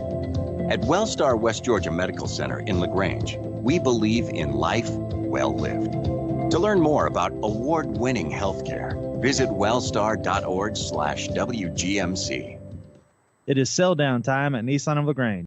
Richard Cates here, General Manager with Nissan of LaGrange, and it is time to start moving out all of our 2018 inventory to make room for the 2019s. That means the best savings of the year are taking place right now. Have you been hesitant to look because you're waiting for the perfect time? Well, now is your chance. You can visit Nissan of LaGrange on the Parkway or check us out where we are always open at nissanoflagrange.com. Visit soon to receive great pricing and the great experience our customers have come to expect. Nissan of LaGrange, your friendliest hometown dealer. Now back to the field for Troup Tigers football on the Eagles Sports Network. Welcome back. 2:54 left to go in the first half of play. 21-14 is your score in favor of the Troup High School Tigers, but Central staying right in this ball game, kind of going back and forth with the Tigers. They running into the kicker. Troup was called for running into the kicker. That'll be a 10-yard penalty. It'll move the ball up. So Thrash and Dixon will be sitting at about the 5-yard line. There's the kick. Very shallow for them. Ball's on the ground, now picked up at the 20. Go around the left side, 25, 30. Now they're running downhill. 40. Down the sideline, 50. 40, 30, 10, 5, looking for flags. Touchdown, Tigers. A kick 6 by Trey Williams. He caught the ball. He actually attempted to catch the ball at about the 14-yard line. Kind of slipped through his hands. He was able to pick it up on the 17, follow his blockers on the Troup sidelines. What a wall of blockers. I stepped down the field, and nobody from Central could catch him. 65 yards later, he's into the end zone for a quick 6 for the Tigers score, 27-14. So he went for about the, 20, 25-yard line, Greg, about a 75-yard return? That's at least the 80-yard, the 78 to 80-yard return. Snap, hold, kick is up. And the kick is good. Quickly, 28-14. As the Tigers special teams unit does a great job. Their second return all the way, but this one counts. 30 seconds back to the station on Eagle Sports. Rogers Barbecue in LaGrange has been locally owned since 1945, and they have daily lunch specials for only $7.29, and that includes your drink and dessert. Tuesday night from 5 to close is all-you-can-eat ribs, and Thursdays all-you-can-eat catfish, and with their Brunswick stew is famous throughout the region. They proudly serve only U.S. farm-raised catfish, so dine in or use their convenient drive-thru Monday through Saturday, 11 a.m. to 9 p.m. at 117 New Franklin Road in LaGrange. So come join the crowd at Rogers Barbecue. Now back to the field for Troup Tigers football on the Eagles Sports Network. Tigers leading 28-14 after Trey Williams returns that all the way down, about an 80-yard return. And Greg, a moment ago, we get a shout-out to your wife, Amy. She's texting you saying we sound good. Well, I got to get a shout-out to mine as she's doing the same thing, listening back at home near Pine Mountain, having a great time tonight. She's just jealous because mine texted first. So here come the Tigers. There's the kick. Solid kick all the way back down to the 10. Brought up to the 20. Eludes the Tiger. Hit, spun around, back to the 35, crossing the 35 to the 38-yard line, and that's where Central will have it, 1st and 10. Number 9, Zy Varner, had got him a hand on a jersey and just would not let him go. So, and then a host of Tigers came in, tackle him at about the 37-yard line. Going to have some great bands playing for us as the Central band will be playing at halftime. And they've got, like I say, 9 tubas, and they Central band has always been really big and really good, so it's exciting to hear their band play. I'm guessing as I see the Tiger band, they have not come out of the bleachers, so they will probably not be doing their halftime show. And a timeout called by Central for that ball snap. So they take a timeout. We'll take one as well. 30 seconds back to the station right here on Eagle Sports. It is sell down time at Nissan of LaGrange. Richard Cates here, General Manager with Nissan of LaGrange, and it is time to start moving out all of our 2018 inventory to make room for the 2019s. That means the best savings of the year are taking place right now. Have you been hesitant to look because you're waiting for the perfect time? Well, now is your chance. You can visit Nissan of LaGrange on the Parkway or check us out where we are always open at nissanoflagrange.com. Visit soon to receive great pricing and the great experience our customers have come to expect. Nissan of LaGrange, your friendliest hometown dealer. Now back to the field for Troup Tigers football on the Eagles Sports Network. Welcome back to Troup High School Tiger football. 2:30 left to go in the first half of play as the Central Lions have made their way back to the line of scrimmage after they called a timeout. 28-14 is your score in favor of the Troup High School Tigers. And here we go. Coming out with a little reverse option back to this, reverse play back to this near side. They're going to get about 2 yards up the field as they cut inside instead of trying to come to the outside. Number 11, their tailback, their little wing back, took it on a little sweep and then he decided to plant and go up the middle. He'll pick up about 4 to be 2nd and 6 as the ball sits on the 40-yard line of Central. with 2:07 and the clock running. Miguel Espereza is the ball carrier. Second down, as Greg was mentioning. Man in motion coming from the far side. He'll stop on the wing to this near side. Quarterback quickly reverses out and hands the ball into the line. Second effort gives them a jolt of about 5 yards up the middle of the field. And that's really been the story, Greg. We get a good initial contact to the line of scrimmage, but then they find a way to explode out of there and get 2 to 5 yards right after that. I'm going to mention Jabraylon Gooden's name again. He stopped him just short of the first down. It'll be third down and a yard, really about less than a yard. But he got through that first line. He got through Montavious Hall and Khalif Thornton and Jeremiah Holston, which you don't like to hear that. But this wing tee's a bear. Once again, here they come. Turning, hand the ball off on that kind of sweep to this near side. They'll get the first down up near the 50-yard line. A minute 14 left to go. Another quick shout out to Matt Munkus along with Madison Isabella. They're listening to us and also watching the game on NFHS.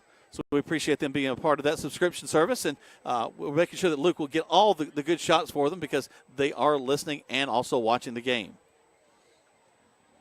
1 minute left to go in this football in the first half. 28-14 in favor of the Tigers. Central would love to get back on the board before they go into the halftime. They will get the ball in the second half. Same play they've run the past 3 times. The Tigers sniff it out well. They may get a yard out of that. Actually, I think they just got back to the line of scrimmage. Jeremiah Holston came through from his left side defensive line, got through the backfield, and actually had him in his grip, but his wet jersey slipped out of his hands. Thank you to Anthony Robinson down in West Point and Scott Sickler down in the Valley. They're texting me saying we're sounding good, and I think they just wanted their name mentioned, Jack. I'm really not sure. I don't have a problem with that. Hey, you text me, you mention me on Facebook, I'll get you out there. That's what I'm talking about. Double wing set. They go to the shotgun formation. The back up to pass. Here's some pressure. Airs it way down the field, and they catch it at the 19-yard line. It just did get behind our deep back there. I'm trying to see who that was. Ogletree with 18 seconds left. Ogletree had stopped, is going to try to jump and block it down, but as he stopped, his legs got twisted up, and he was unable to jump, and their wideout caught the football and went out of bounds on our 18-yard line. So stops the clock, gives them a shot at the end zone, Greg, maybe a couple. They're going back to the shotgun set. Twins to the left and right, back to the pass, throws it, crossing pattern, and sniffed out pretty quickly. We've got a flag on the play at the line of scrimmage, so it could very well be motion. Let's see what happens. Let's see what we got. Well, now they got a timeout. Let's see what the penalty is before they call it. As they acknowledge a timeout, though. Yeah, I think you're right, Greg. I think they should have done that before they got into the timeout. They got an illegal participation on the offense. So that's going to negate that play. Would have been nicer if they had negated the previous play. Had a lineman decided he wanted to participate downfield in 4 yards. So not only do we get a timeout, but that'll back the ball up to the 23-yard line. So we'll keep it here. 13 seconds left to go. 28-14. Rain has stopped a little bit now. Not quite the big sheets it had, just a little light misting now. I'm looking at Kevin Martin. He's on some crutches now. His right ankle is certainly hurting, but he's in the huddle with the guys on the field, just giving some inspiration to the rest of the guys and Jatavian Smith and Jabraylon Gooden as they head up that middle core of the line, or middle area of the linebacking core. 28-14 with 13.5 seconds to go until halftime, and on a long pass where Ogletree tripped as he was trying to jump and deflect the pass, the central wideout caught it on the 18-yard line, and from there they've had an illegal player downfield that backs him up to the 23. It'll be first down and 15 with 13.5 seconds to go until halftime. We also have Kevin Eckleberry of LaGrange Daily News, who does such a great job of covering all the local sports. He's listening to us. Greg, I'm going to give you the exact quote. He always enjoys listening to us. Great job as always. Back to pass once again. They throw it to the corner, and the receiver just did not see the ball. He was open. But bless his heart, he got himself turned around and just didn't see it come down. He had about a yard and a half beat on Ogletree. that'll take you down to about 8.5. So that took 5 seconds off the clock. But he had Ogletree just to the outside and had the quarterback, like you said, put it over the inside shoulder rather than the outside shoulder. You might be looking at another touchdown for Central. Central gets the ball back. We'll be kicking them the second half. That's about what I was going to say. So you're right. So we definitely don't need them to score now because they'll have that momentum going into halftime. Looks like Coach Glisson is going to use his last time out of the half, as he should. They take that timeout. Let's take one real quick. 30 seconds back to the station on Eagle Sports. At Wellstar West Georgia Medical Center, we believe teamwork makes all the difference in your health. We believe that skilled people can achieve higher standards and exceptional results. We believe in a game plan that's focused on patient safety and quality care. At Wellstar West Georgia Medical Center in LaGrange, we believe in life well lived. To learn more about award-winning healthcare, visit wellstar.org/WGMC. Now back to the field for Troup Tigers football on the Eagles Sports Network. Welcome back. Another couple of folks that are texting us and sending out information. Steve Myrna, great buddy of mine from high school and a huge Tiger fan. He's in Orange Beach listening to the Tigers tonight. So, Steve, appreciate you out there listening to us. I'm glad the Eagle radio station is all the way down in the Gulf. Well, hey, the Taylors at Rusty Taylor down in Panama City tonight. Back to pass again. Throw into the corner. Man, open in the end zone. Did he catch it? No, it falls incomplete. That was almost a touchdown, Greg. Excellent reaction. And let me make sure I get it by Kobe, actually Jamari Thrash, who's coming in to play free safety. And he responds by going back and taking on that wide receiver and knocks the ball out of his hands. You're right. If it hadn't been for Thrash, that would have been a touchdown. So they have one more play with 1.9 seconds left until halftime. They're actually going to try a field goal from the 30-yard line. So it'll be a 40-yard attempt. The mist has let up a little bit, but there's still dewy conditions. There's the kick. Solid kick. No it's good. Going to go to the left side. It'll fall and not get in there. So 28-14 is going to be our score as we get ready to go into halftime. We'll tell you about some more of the great folks that have been texting us. And I got. Go ahead, Coach. So, Coach, a wet night. How did the first half go? Just kind of like the weather, real sloppy, and those guys are doing a good job of controlling the clock and being real methodical with a triple option, and kind of like St. Pius last year. We'll go in, make some good adjustments, be okay in the second half. There you go. Hey, talking about that earlier, Jack, just how what St. Pius did to us last year, and it's kind of glad to see this. So the coaches will go in, like you said, make some adjustments. But we hope this mist and rain kind of lets up during halftime. It'd be kind of nice to at least play the second half with no mist coming. All right. Well, we're going to hope you don't miss us as we're going to step away here at halftime. I'll let you hear from some of our sponsors. We'll come back and tell you about the scoring in the first half of play. But 28-14 is the score right now as you listen to Troup High School Tiger football on Eagle Sports. Deciding to sell or buy a home is a big step. To make sure it's the step in the right direction, choose the person best qualified to handle your real estate needs. Joel and Rob Upchurch have been breaking sales records every year since 1997. They truly are the real estate leaders in West Georgia. So take a step in the right direction. Contact Joel or Rob Upchurch at RE/MAX Results because they are dedicated to results and converting transactions into relationships. There's a secret to beating injuries or ailments. Get the right team. Emory Southern Orthopedics' well-trained, experienced doctors, nurses, and staff are that team. These teammates listen and understand your specific condition and provide high-quality hometown care that will get you back into your game.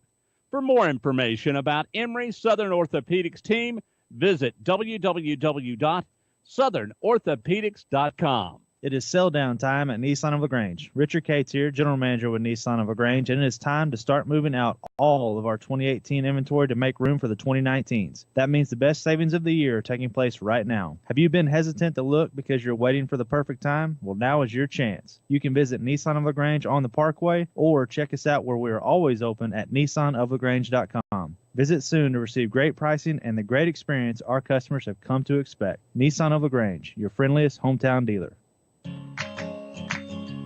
What do you see when you look at your home and your car? Do you see a bundle? A combo deal? That's how other insurance companies see them. But a State Farm agent sees so much more. Because a State Farm agent sees your home and your car as more than just four walls and four wheels.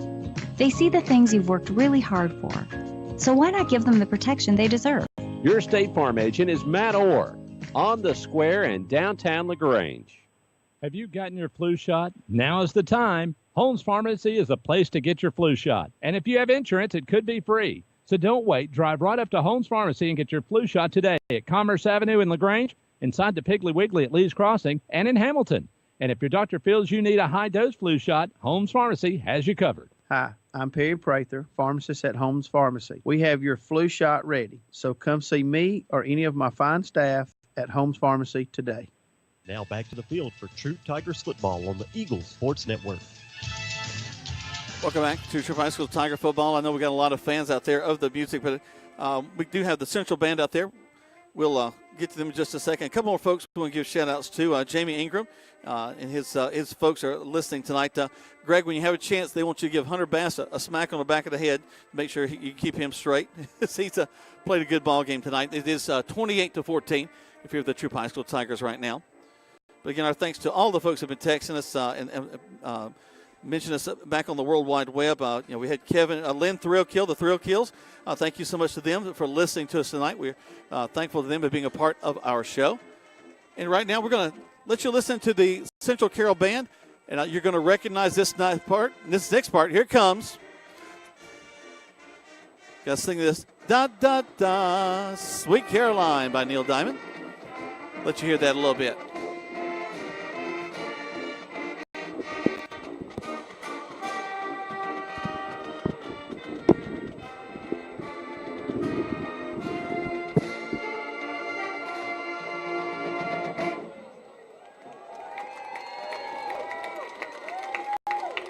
Tonight, we honor our 45 marching band seniors at their last game at Central High School.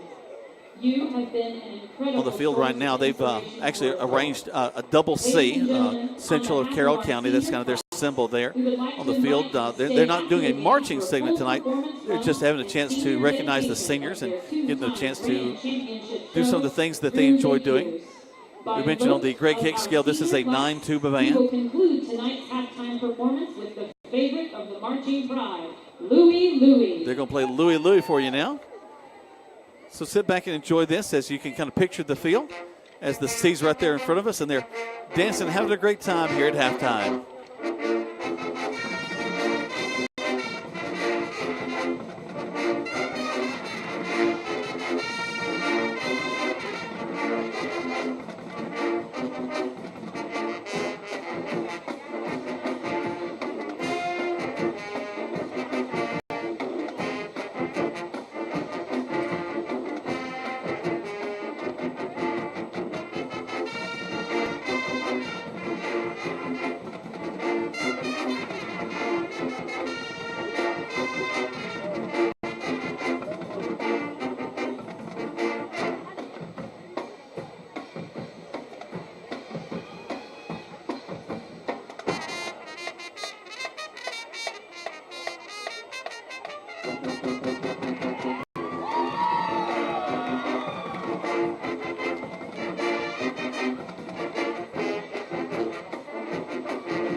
Awesome job of that Central Band. And I had to take my headphones off for a minute because you can really feel the power of all that brass music.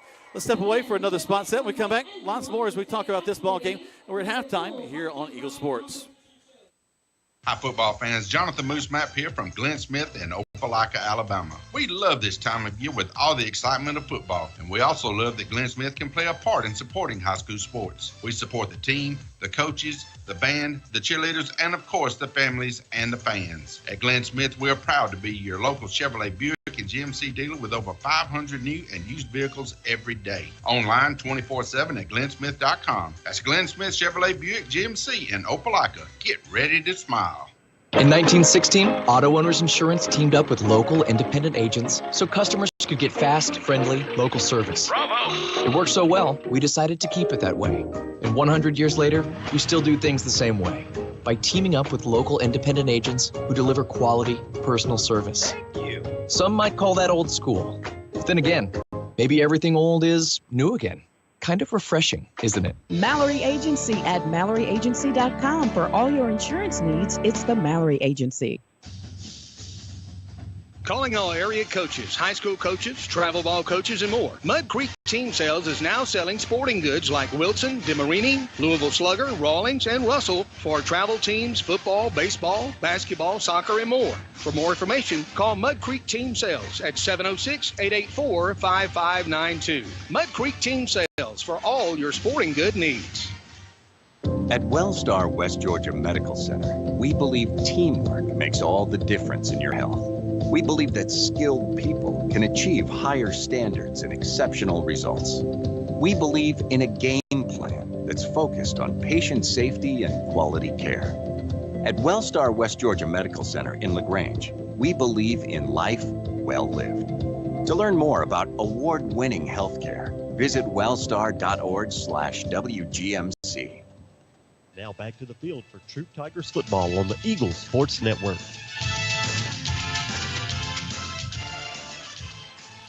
Hey, good news. I just got a message from Tyler Dunn, one of the assistant principals over CTAE, and it's the One Act got first place in a region. Henry Vion got Best Actor, and Annabelle Maggart got All-Star Cast. So good job by the One Act team from Troup High School. And speaking of a region, the Troup Tigers are on a quest right now, leading by 2 touchdowns at halftime, 28-14. They're on a quest, number one, to become the first team in Tiger history, in Troup High School history, to go 9-0 during the regular season, and have yet to finish up next week and playing for the region championship next week in Cartersville. And we're hoping and praying for good weather, and we'd love to see the Tiger Nation support and travel like they have all year long to come up to Cartersville next week and cheer on your Tigers, and hopefully come away with a region championship. And if so, if we're fortunate to have that happen, it'll be the first since about 1986. Was about the last time a Troup Tiger team has won a region championship, and been a long time awaiting.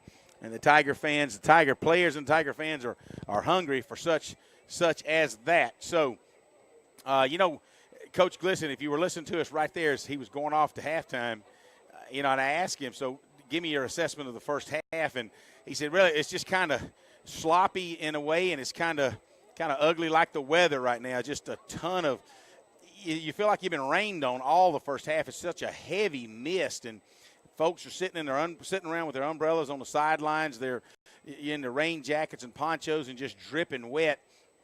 So the field conditions, luckily, really nobody slipped down a lot, but he did talk about making some adjustments at halftime. When you run a wing team, you run it really good. A lot of motion. The Tigers have had, they're probably batting maybe 600 on a good side in that, the motion frenzy of that offensive unit for the Central Lions. They've created some havoc for us, whether it's got the fullback running up the middle or whether they're running a little sweep or whether the quarterback fools everybody and half the linemen tackle the fullback and the quarterback pulls it and picks up 14 going on an outside run. And so the Tigers have to go in and kind of make some adjustments. Maybe they spread their defensive ends out maybe a foot or two off the outside.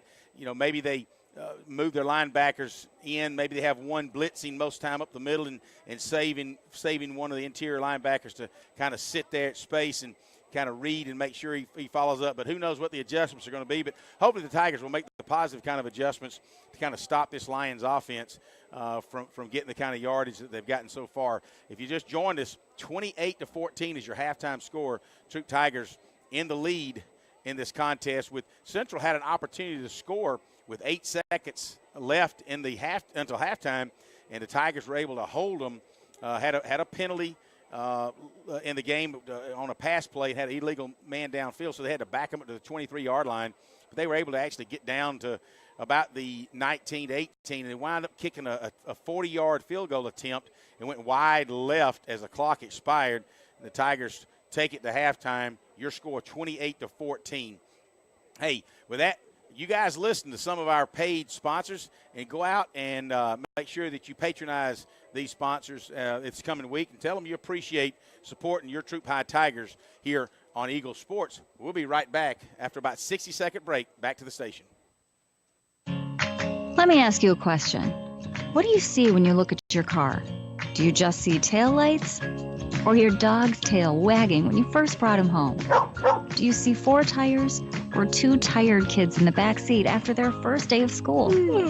Other insurance companies just see a car, but a State Farm agent sees what your car really means to you.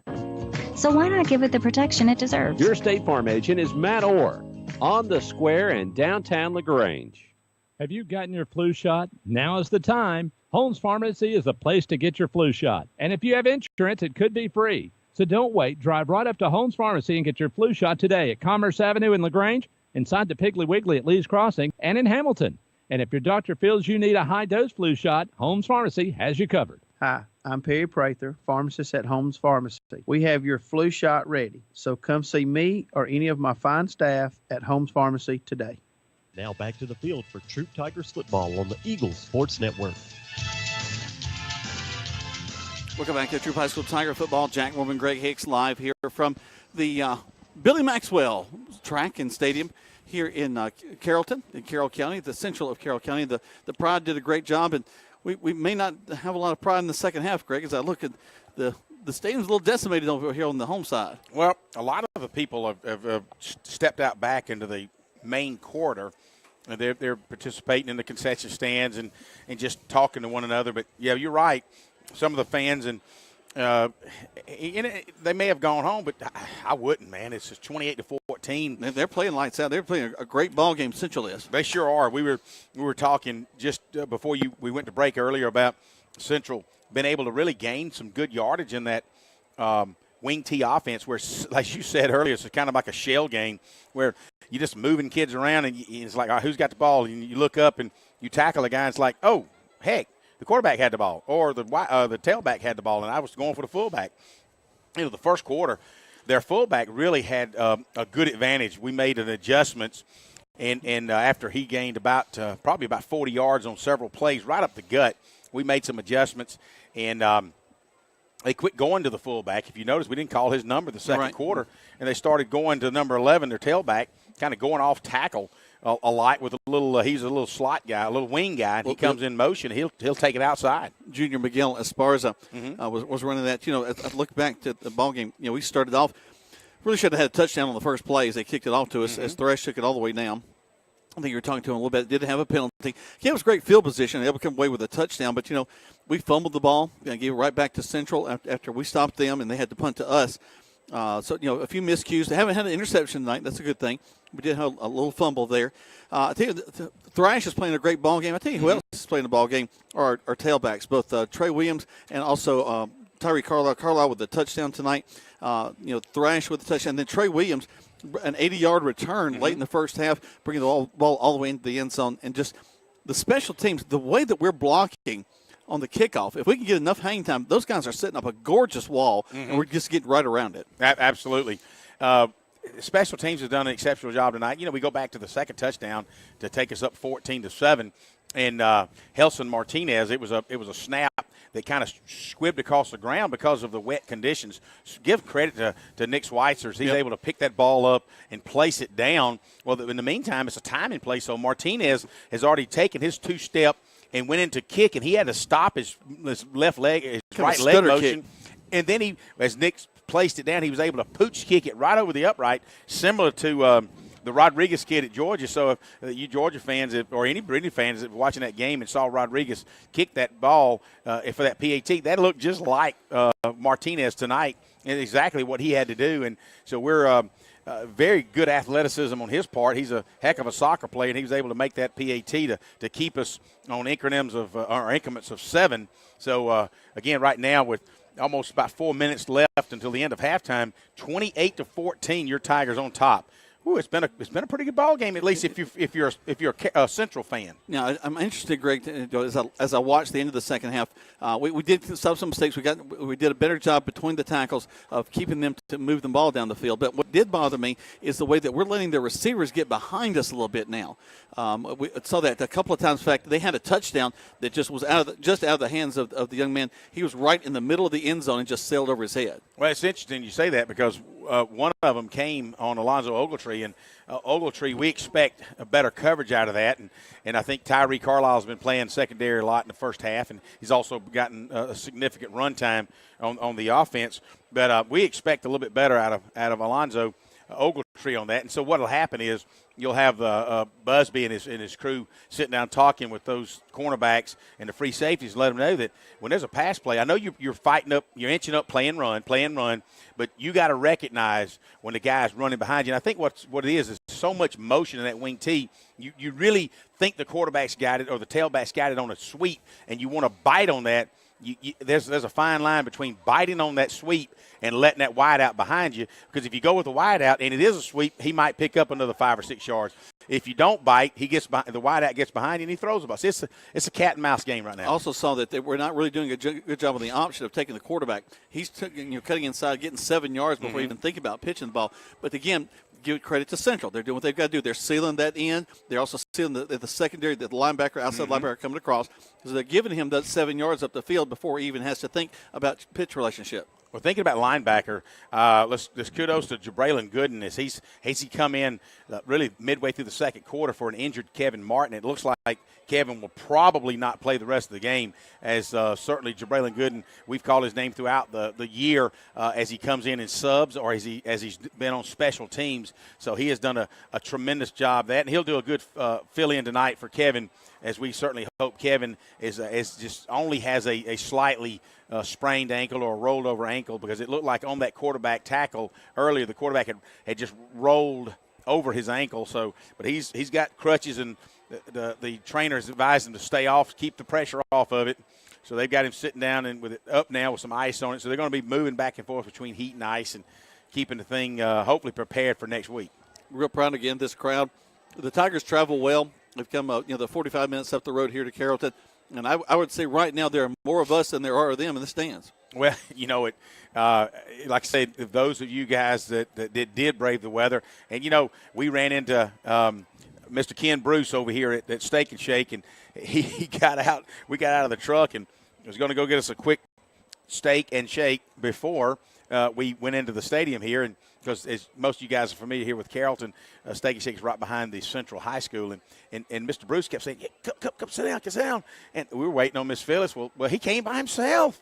So he talked to my father-in-law, and my father-in-law had some minor surgery today and felt like he probably didn't need to get out into the weather. So y'all keep Mr. Harold Scott in your prayers on that. But so he couldn't get his wife to come with him, so he said, I just came up by myself. Yeah, she said she wasn't sitting out in this. No, and it's been kind of a wet, damp weather, and I know back in Troup County you guys may not be feeling it, because when we left today at around 5 o'clock, it had kind of already moved out. Of course, maybe it's the tail end of it's whooping around and coming back in there too. It's kind of like it is up here.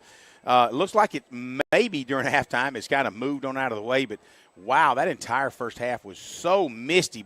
But we appreciate the fans. We talk about the fans coming up, but Mr. Ken said, I hadn't missed one all year, and I'm not going to miss it now, and I'm looking forward to going to Cartersville next week. So proud of that fact. Jack, you got some scores? I do have some scores real quick. Chapel Hill and LaGrange back at Callaway Stadium.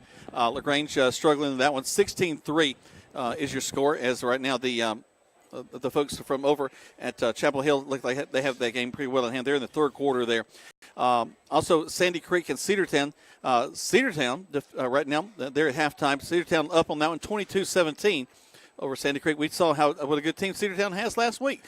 Those guys are gangbusters. They're wanting that third seat. And I wouldn't expect anything less than it going down to the final few minutes. I really don't see either team pulling away as we've played them both, and they're both very, very good. If I had to give an edge, it would be to Cedartown, because the Cedartown's at home, and it seems like their tenacity just does not let up. They're constantly flying around the football on defense, and they got a tailback who's already committed to West Virginia, but that kid can fly.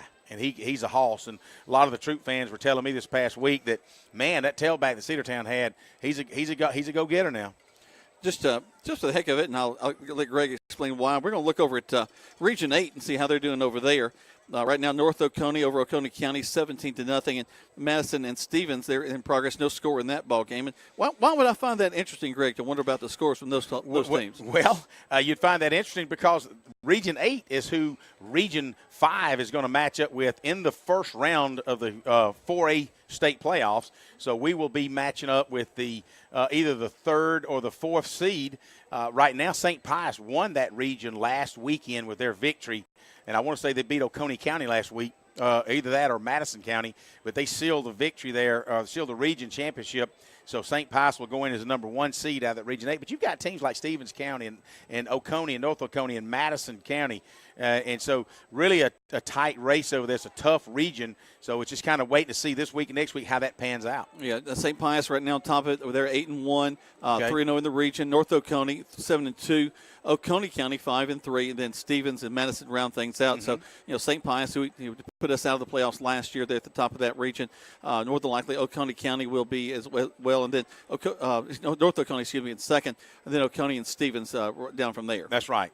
And so we'll have to go back and look.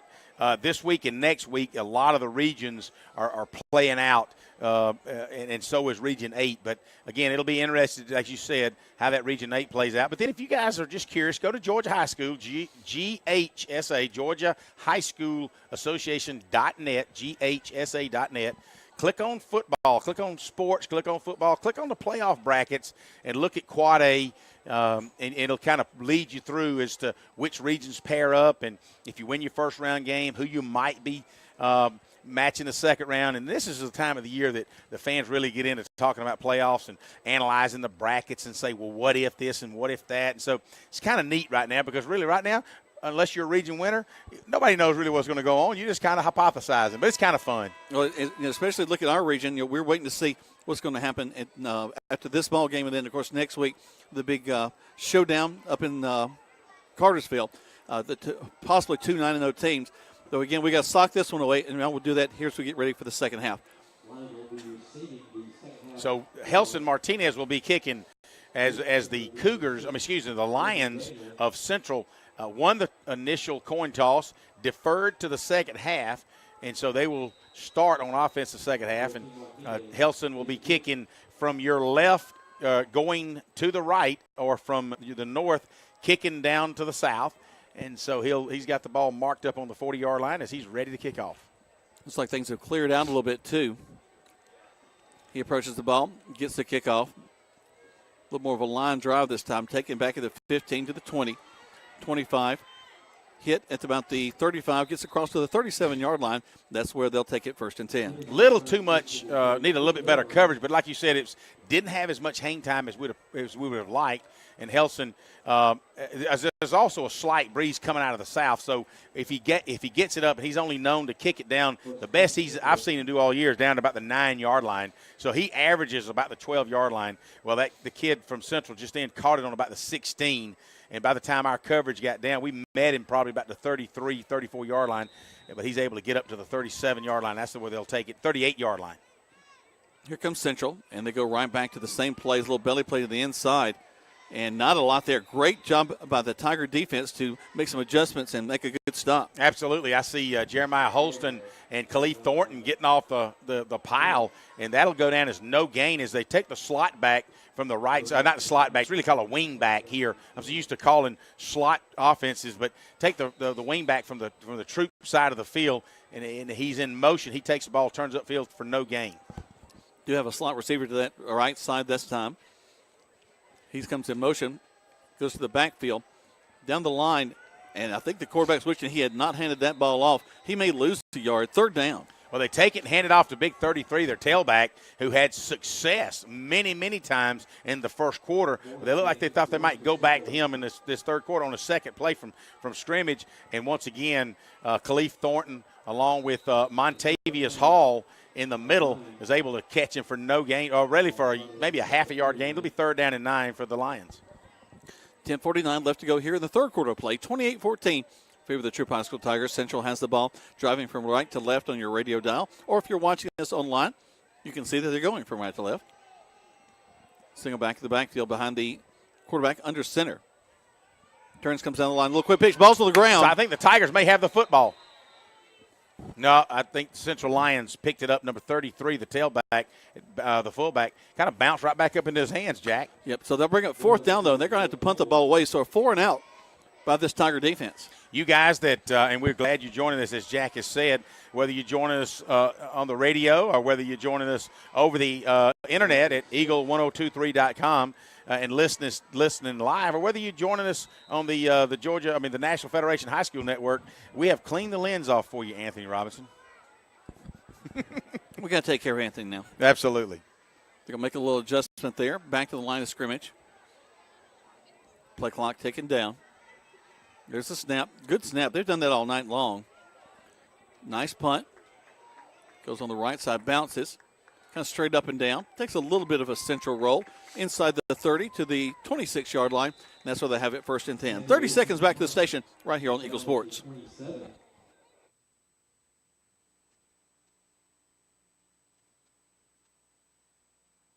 Deciding to sell or buy a home is a big step. To make sure it's the step in the right direction, choose the person best qualified to handle your real estate needs. Joel and Rob Upchurch have been breaking sales records every year since 1997. They truly are the real estate leaders in West Georgia. So take a step in the right direction. Contact Joel or Rob Upchurch at RE/MAX Results because they are dedicated to results and converting transactions into relationships. Now back to the field for Troup Tigers football on the Eagles Sports Network. Welcome back to Troup High School Tiger football. And Trey Williams just manhandled the young man, trying to tackle him, knocked him out of bounds instead of being knocked out of bounds. 2nd down to about 3. I spoke earlier with the offensive line on the sidelines, particularly Gabe Hubbard, and said, you guys, I love you, but you can do better than that. He said, you know what, you're right, Mr. Hicks. We can do better. Kobe on the run, got some pressure. He's going to bounce out to the 40-yard line, pick up a 1st down. He swung. He was actually rolling out to the central sidelines and down deep. We had triple coverage on Joko Willis and Jamari Thrash, and kind of in the same area, if you will. So Kobe took it upon himself to sprint toward the sidelines, picks up about 6 and a 1st down for the Tigers. But getting back to what I was saying about the offensive line, Michael Irvin and Gabe Hubbard both knew that they could kind of pick up that offensive line and say, we can do better blocking. So hopefully we'll see better blocking in the second half. Back to pass. We swing around to the left side to the 40, 45, 50. Brought down across the 45 down to about the 42-yard line. That'll be a 1st down for the Tigers. Excellent block in the slide out there by Joko Willis as the ball was flipped out to Thrash, actually to Tyree Carlisle in the flats, and Carlisle took it up for another 1st down. A great block by Gabe Hubbard and Joko Willis to spring Carlisle. The receiver's doing a good job blocking too, Greg, giving a nice stalk block out of that side so he can get to the corner. Just a quick hitter. Oh, man, just off the fingertips of the intended receiver. Joko Willis had taken about a 6-yard sprint and then turned it outside real quick toward the sidelines. He was between the numbers and the sidelines, fans, and as he turned, the ball was sitting there on him. And excellent thrown football, Jack. And Joko Willis, normally sure-handed, just couldn't hold on to that one. Back to the line of scrimmage come the Tigers. 2nd down and 10. Kobe calls for it.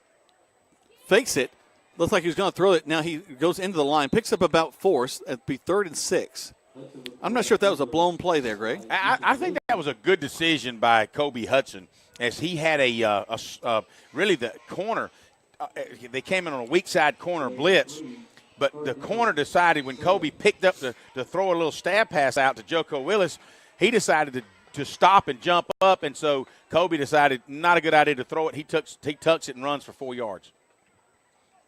Once again, here they come back in the pass. Going to throw it across the middle of the field. Caught at the 30, then up to the 25-yard line. Beautiful catch.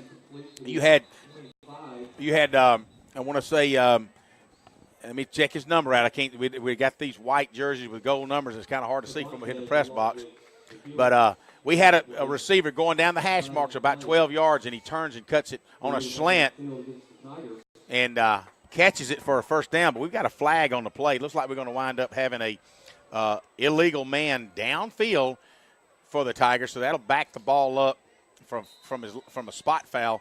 So it'll now be 3rd and 12. 5-yard penalty, so 3rd down and 12 for the Tigers. Ball's resting on the 44-yard line, Jack. I think so. I bet Coach Holt has something dialed up for a 3rd and 12. Oh, They're going to jump off sides and give us 5 more. We'll take that 5 right back, Jack. We just kind of swapped penalties with the Lions that time. So Tigers and Lions. Oh, my. I was wondering where that was coming from. Thanks to Jana Cawthon. She is shouting out to us on Facebook. She said that she's made it to the third quarter.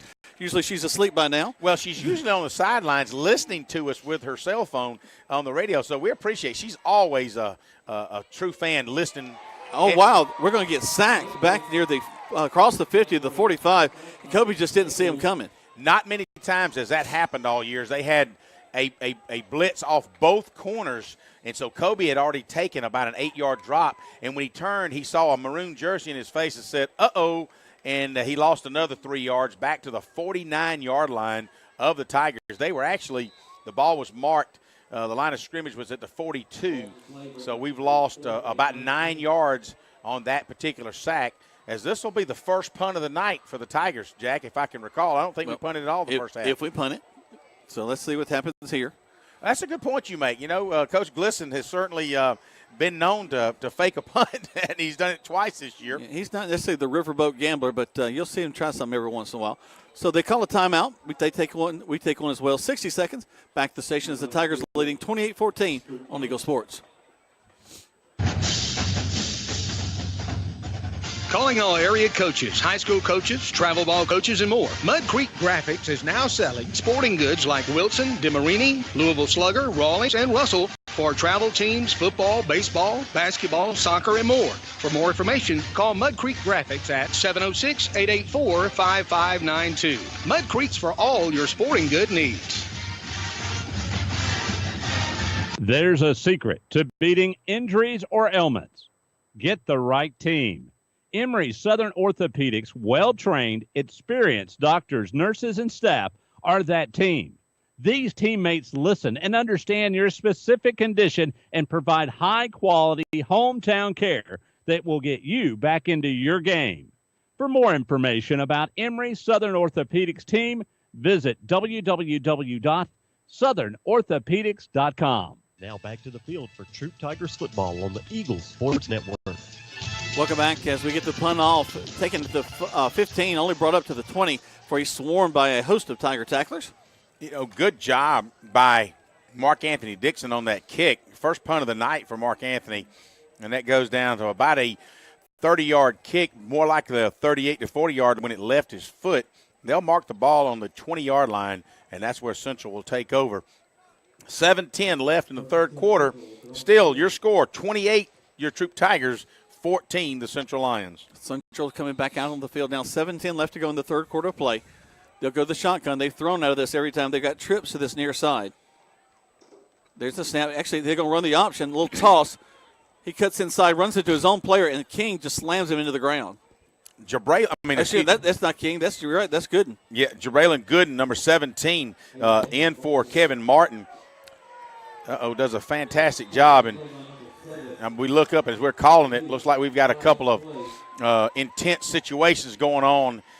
Nick Ligon maybe, and I want to make sure that I get the number right. Yeah, Nick Ligon was in the backfield, and he's going to be – he was called for unsportsmanlike conduct. So Jamari Thrash will check in for Ligon in the free safety position. And so Ligon will go out and have a conversation with the coaches. So they'll get a first down out of that. Across the 35 to the 36. Trips to the right side. Back into center goes the quarterback. Single back set behind him. Wing to the right. Turns. Going to quickly throw the ball. And it's going to be batted down. Tigers are going to say they have the ball. It was a lateral, but we'll see what the white hat says. The white hat says incomplete. It's an incomplete pass. His arm was going forward. The Tigers had thought maybe they had caught him before his arm was going forward. I see Glisson on the sidelines arguing with the line judge over there that, hey, his arm wasn't going forward, but they have made the call, and I'm sure they're going to stick with it.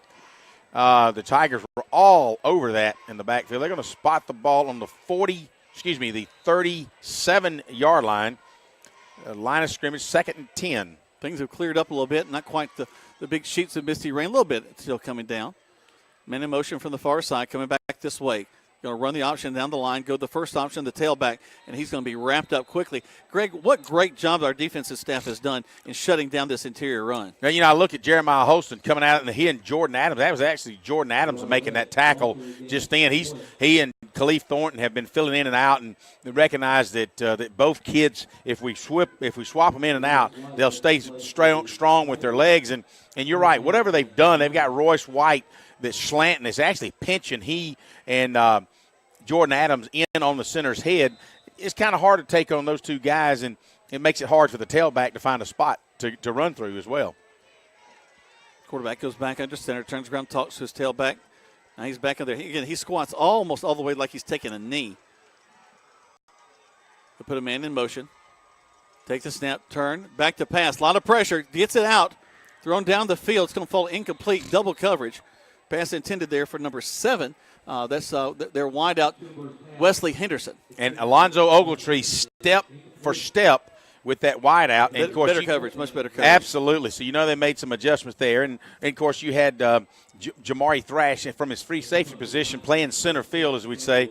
He was right there on the spot. That'll bring up 4th and 9 as Thrash will stay back there where he wound up finishing his defensive position, and he'll wind up standing on about the 27-yard line to take the punt from the Central Lions. There's the snap. Steps up. Gets the kickoff. Short punt. Yep. Get away from it. And it's going to hit it at the 40. Rolls down to about the 37, and that's where the Tigers will take it. 1st and 10. 5:34 left to go in the third quarter play. 28-14. We'll keep it here as the Tigers are making the transition to bring the offense back. Again, thank you to all our folks for listening out there. It's so much fun to interact with you on Facebook.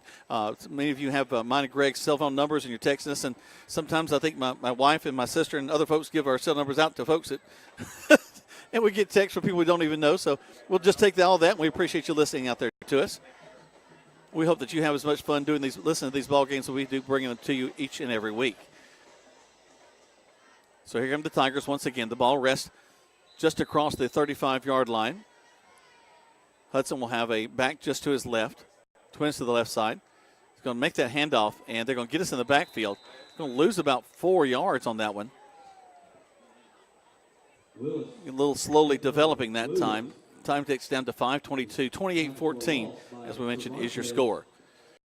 Tigers check the side there. Move a little bit slower, not coming right back to the line of scrimmage. Now they'll make the adjustments. Twins to the left side. Kobe stands in there, calls for it. Back to pass, looking. Aaron across the middle. He's got a man down the sideline. Caught! And they're going to say I think he made the reception at about the 35-yard line. Beautiful catch, and then stepped right out of bounds. At about the 36-yard line, and that's where they are. And nice little over the outside shoulder where only Jarrell Smith could catch it. And Jarrell Smith made a wonderful catch. As soon as he caught it, he stepped out of bounds at the 36-yard line. That's how you move the ball down the field. Kobe will stand in there, take it. Back to pass again, looks to the outside. Now he'll roll out to his left. Got some pressure, looking, squares himself, throws it. And I think it's going to be caught right just short of the 30-yard line. That should fall incomplete. No, you're right. Kobe was just trying to keep from getting sacked on that one as he was being chased out of the pocket. He drew up and threw it to Joko Willis about 8 yards down the field. Joko was covered extremely well. So glad that ball kind of fell incomplete. I just realized that you've walked back outside. I didn't realize you weren't standing next to me again. The magic of radio. I've stepped back outside, and I'm on the home side, making my way over to the visitor side. A little slippery. Be careful. Chilly out here. We throw across the middle, and ball falls incomplete. So you had, I want to say, Thrash on a slant. He was inside the 25 5-yard line to about the 24, 23-yard line, and it hit him in the hands, and he bobbled it once, twice, and then it finally fell out of his hands when he got hit on the third attempt to catch it and corral it. It just didn't happen. That'll bring up 3rd down and 10. 4:45 left to go here in the third quarter of play. 28-14 is your score. Tigers taking their time. Then the clock continues. Actually, the clock has stopped. Kobe back into pass. Throws the same ball he did earlier. We get up under. Oh, just missed it. Just out of the hands of the intended receiver back there. And he is crushed. That was a touchdown right there. Well, Jarrell Smith doesn't normally drop a pass, particularly one in the end zone.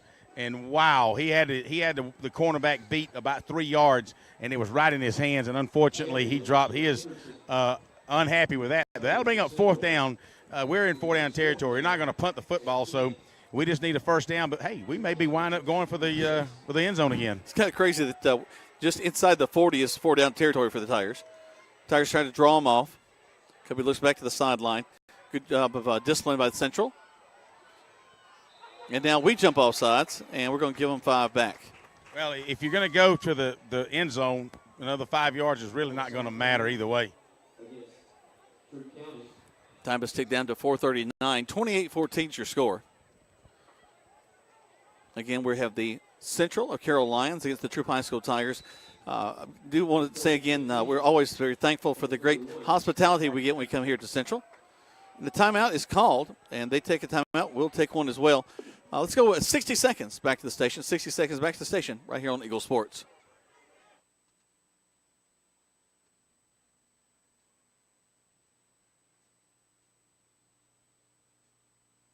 Hi, football fans. Jonathan Moose Map here from Glenn Smith in Opelika, Alabama. We love this time of year with all the excitement of football, and we also love that Glenn Smith can play a part in supporting high school sports. We support the team, the coaches, the band, the cheerleaders, and of course the families and the fans. At Glenn Smith, we're proud to be your local Chevrolet Buick and GMC dealer with over 500 new and used vehicles every day. Online 24/7 at glennsmith.com. That's Glenn Smith Chevrolet Buick GMC in Opelika. Get ready to smile.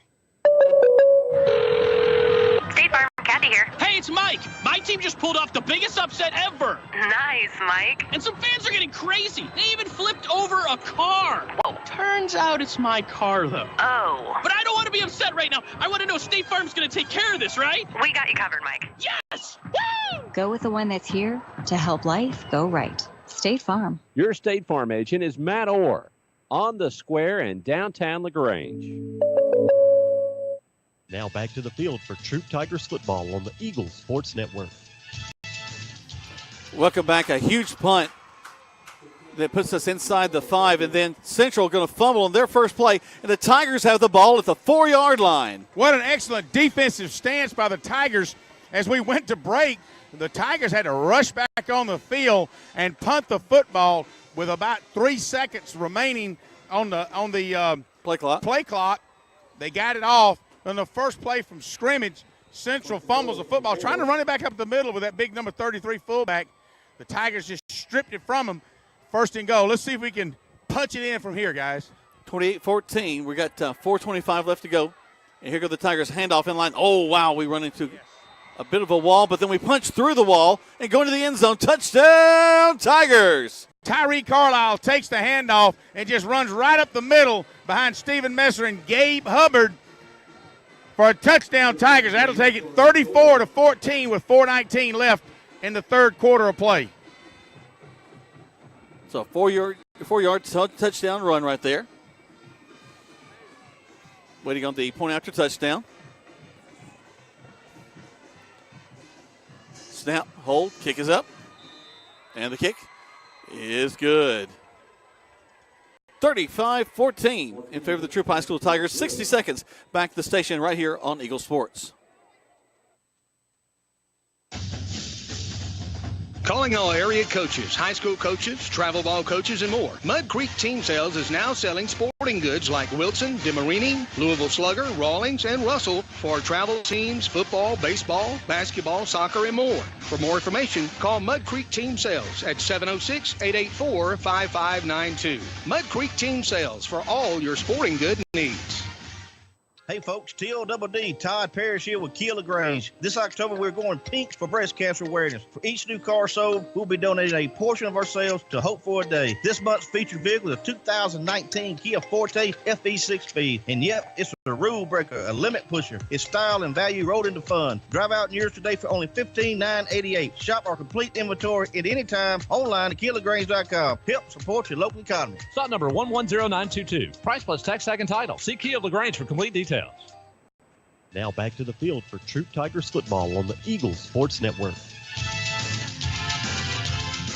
Well, Big Mo is definitely on the side of the Tigers as Martinez kicks the ball all the way down inside the 10. It does not go out of bounds.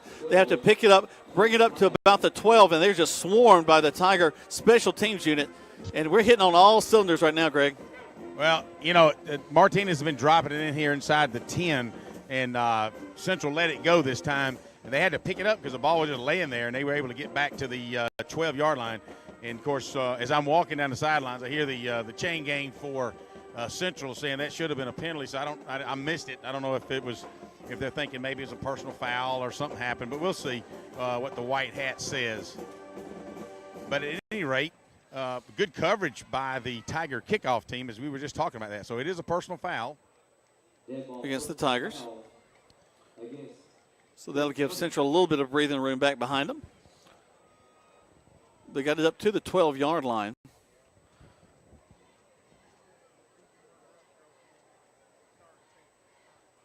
So they'll march it up just a little bit from there. 4:12 left to go in this third quarter play. 35-14 in favor of the Troup High School Tigers.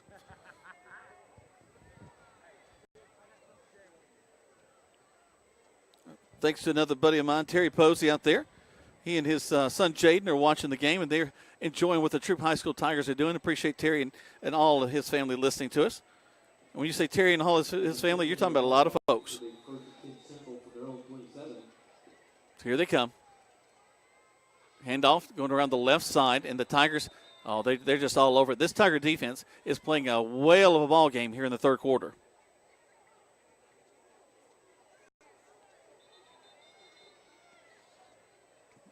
Injured Lyon on the field. He's down at about the 28-yard line. So they're going to come on to check on him. We'll step away. Let's take 60 seconds back to the station as they check on this young man. 35-14 is your score in favor of the Troup High School Tigers on Eagle Sports. Deciding to sell or buy a home is a big step. To make sure it's the step in the right direction, choose the person best qualified to handle your real estate needs. Joel and Rob Upchurch have been breaking sales records every year since 1997. They truly are the real estate leaders in West Georgia. So take a step in the right direction. Contact Joel or Rob Upchurch at RE/MAX Results because they are dedicated to results and converting transactions into relationships.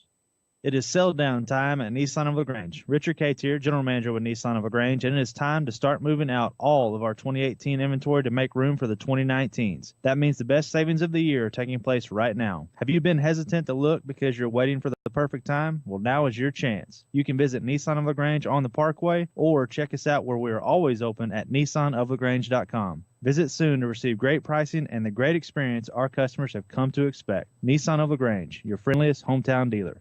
Now back to the field for Troup Tigers football on the Eagles Sports Network. Welcome back to the working on the young man on the field. He's about the 28-yard line. As both the trainers from both sides have come out to check on him. 35-14 is our score. 3:57 left to go here in the third quarter of play. We've said no matter how this game turns out, is this kid's getting up and all the fans on both sides are clapping for him. But Coach Schweitzer, he's an athletic director there at Troup High School, and he's sharing with me. He said, you know what a good feeling is? I said, what's that? He said, having both the region trophy and the region runner-up trophy in the vehicle to take to Cartersville next week because, we're going to get one or the other for sure. Hey, that's a pretty good feeling. Of course, we hope we get the bigger of the two. I would prefer if I had my druthers. Right now, LaGrange is trailing Chapel Hill 37-3. Sandy Creek now on top of Cedartown 24-14. Excuse me, 24-22. They put a man in motion. Step up. Again, the quick hitter on the line. They fumbled the ball again. The Tigers are saying they got it. No, the Tigers do have it. It should be our football on the 26 or 27-yard line, Tiger fans. I tell you what, Greg, what's happening on our defense, we're pinching into those gaps so tight that he's not able to get that quick handoff off to the fullback. Jeremiah Holston comes up with that fumble, and he gets a chest bump from Khalif Thornton. Khalif's like the strongest kid on the team as far as squatting over 600 pounds. And it looked like he jumped 3 feet off the ground to get that chest bump because you can squat 600 pounds. You ought to be able to at least get off the field about 3 feet in the air, you know? Well, I think if I chest bump Khalif, he would knock me down. Me and you can chest bump, but we're only going to get like an inch or two off the ground. Well, we're also going to crush our sternum. They're showing blitz coming after Kobe. Kobe throwing to the end zone. He's got a man back there. He's caught the ball. Touchdown, Tigers, a one-play drive. What a nice catch, toss and catch to Joko Willis down the sidelines on a go route. And Joko got, and I'm about a foot in his corner, and you couldn't ask for a prettier throw from Kobe Hudson. The cornerback never saw it coming. Joko looked up at the last second, hauled it in. Like I said, only had a foot behind him, but what a nice toss and catch. Touchdown Tigers. There were 3:40 to go in the third quarter. 41-14 as the Tigers are starting to distance themselves from these Lions. You know, the Tiger offense and the Tiger defense have really settled down. They're really playing in their game. There's a snap, hold, kick is up. And the kick is good. 60 seconds back to the station as the Tigers are leading 42-14 here on Eagle Sports. There's a storm coming. We may not know its path, but your independent auto owner's insurance agent knows. No matter what happens, we'll be there when you need us most. Strong through every storm. That's how it's been for our first 100 years. And how it will be for generations to come. Mallory Agency at MalloryAgency.com. For all your insurance needs, it's the Mallory Agency. Now back to the field for Troup Tigers football on the Eagles Sports Network.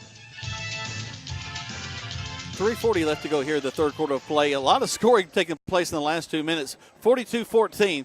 The Tigers recovered a fumble inside the 10. Put it in there on one play. Recovered a fumble on about the 28-yard line. Put it in on one play. We like those offensive series, don't we? Yeah, we do. There's the kick. Back down this the far side, taken at the 18-yard line up to the 20. Tigers run by him as he's got a nice return across the 40 to the 45. Good job by Helson Martinez as he it looks like he was going to slide into second base, and I believe that's that soccer mentality. He comes in, he was trying to help Jeremiah Holston make the tackle. They do call it a slide tackle. So it did look like a slide tackle, but that ball gets out to the 50-yard line. Yeah, you're right. A couple of Tigers just ran right by him. They were pursuing so hard and didn't really break down. And I really believe that the receiver for Central all of a sudden said, "Oh, wow, open field," and he just took off. It's probably unfamiliar territory for him to have such an open field like that. So here we go, Tigers on defense. And they played a heck of a ball game in this second half. Quarterback back under center. Going to hand the ball off to the wingback coming around. He'll cut back to the inside. He'll get some pretty good yardage, about 8 yards up the field. Second down and 2. Yeah, that's, the first couple of series, the Tigers really just shut them down, and that's really the first significant yardage they've got from their fullback, number 33, as he takes it up the middle for about 7 yards. Once again, here they come, back to the line of scrimmage. Only need 2 for a first down. They run the same play again. They're going to go to the outside this time. Be stopped as they cross the 40 to the 37-yard line, but a first down for the folks from Central. You had Jace Godwin from his corner position hitting him low, and Thrash from his free safety position coming in, hitting him high. But after about a 7-yard gain, as a wingback takes a handoff in motion toward the Central line and picks up about 9 yards. Here they come once again. They're going to run the same play back the other side. He cuts back to the inside. He'll get to the 35. Gain of, we'll call it 4, 2nd and 6. From his corner position, again, really from the other side of the field, is Jace Godwin comes in. He's very active on this series of plays. He makes the initial hit, and then, of course, Royce White and Jordan Adams and Andy Boyd can finish him up. That'll gain 3 yards. It'll take the ball to the Tigers' 35-yard line. Clock ticks down to 2:18. 42-14 in favor of the Tigers. Man in motion from the far side. Here they come. Quick hitter up the middle. Gained about 2 or 3 more. Brings up 3rd down and short. Jatavian Smith from his middle linebacking position in on that tackle. You know, Jatavian Smith is one of those kids that he's got a nose for the football. He's all over the place, and he's in on a lot of tackles that we just don't see because, and I say that as an injured Central limps off the field, and now the white hat winds the clock. But, yeah, Jatavian Smith is just one of those quiet performers. He'll wind up the season with probably over 100 tackles that a lot of times you and I just don't see because he's in the middle of everything. Man in motion from the far side. Quarterback steps up, going to swing it out. Tip to the air. Intercepted. Intercepted up to the 38-yard line. What great heads-up play by the Tigers. Wow, it was a stab pass outside, and the ball was tipped. And I want to say Jabraylon Gooden. No, actually, who's coming down with it? Jace Godwin again. That's about the 3rd time I've called his name. But, you know, the 3rd offensive series in a row that Central's had a turnover. 2 fumbles and now an interception by the Tigers. Well, do we throw it to the end zone this time? Because we've done that the last 2 series as well. Do you think Coach Holt has something like that? He's gone on 2 go routes. Let's see what happens this time. Well, we're preparing for a big ball game coming up next week. We're really probably not going to take our foot off the gas too much in this 3rd quarter. Low snap. Kobe throws it. In and out of the hands of the intended receiver at about the 36-yard line. A little low. He had to kind of dive back for it. He had Joko Willis on a slant route, but he got behind the corner, and the corner stands at about 5'7", and Joko's at about 6'2". This would have been one of those things that, and Joko's taking his gloves off. It's one of those things where he had just a center field route on that one. That would have been a 6-pointer as well had Kobe put it on the mark. Kobe back to pass. Looks at the swing pass. A little bubble screen to the inside. Across the 50. He's off to the races. 30, 20, 10, 5. Touchdown, Tigers! Jarrell Smith on a bubble screen takes the football on the inside, and when he cuts loose on a nice block out on the outside by Willis and Thrash, he takes it from about the 49-yard line. So that goes at about a 51 to 52-yard touchdown reception. Jarrell turns on the speed, and nobody can catch him. 48-14. Tigers have one player running onto the field now. Play clock, though, plenty of time at 20. Point after, snap, hold, kick is up. And the kick is good. 49-14 with 1:11 left to go here in the 3rd quarter of play. 3 scores, Greg, within the last 5 minutes for the Troup High School Tigers. You listen to Troup High School Tiger football on Eagle Sports. A Southern tradition since 1945, that's Rogers Barbecue and Catfish House. You can find them at 117 New Franklin Road in LaGrange. So when you're ready for lunch, Monday through Friday from 11 a.m. to 2 p.m., come to Rogers Barbecue and Catfish House for meat, 2 vegetables, and a bread, dessert, and drink for only $7.29. That's a big lunch for a small price. So when you're ready for a delicious barbecue and only U.S. farm-raised catfish, make your way to 117 New Franklin Road in LaGrange for Rogers Barbecue.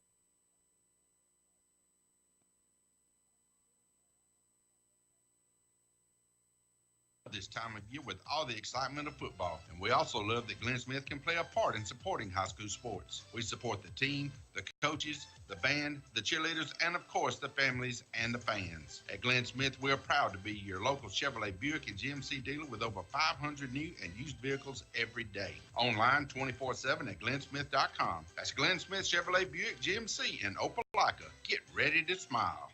Now back to the field for Troup Tigers football on the Eagles Sports Network. Well, we were going to get things going there, but instead a timeout's been called on the field. 49-14 is your score in favor of the Troup High School Tigers. We're about a minute 11 to go to the third quarter of play. You're right, Jack. As we went to break, you were talking 21 unanswered points, 21 points off of 3 consecutive turnovers by the Central Lions, 2 fumble recoveries and an interception, and 3 nice pass plays. Actually, one on the fumble, we took it in by Tyree Carlisle up the middle,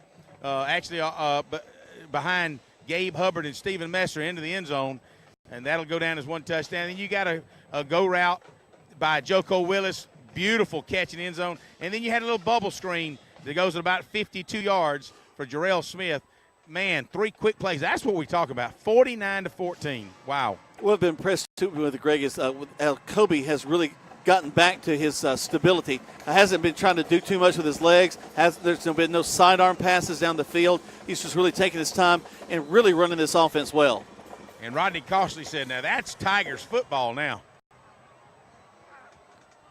Ball goes out of bounds. They'll bring it up to the 35, and that's where Central will have it 1st and 10 as they get ready to close out the third quarter of play. He threw a flag on me and Stuart Smith. We're over here trying to catch a football. And I can't believe he threw a flag on us. Well, you know, he's protesting the sheriff's deputy down there on the sideline. Back judge is laughing. He's having a fun time. He's a man. He just shook his head. Well, they're going to make us kick it again, Greg. They're not going to bring it out to the 35.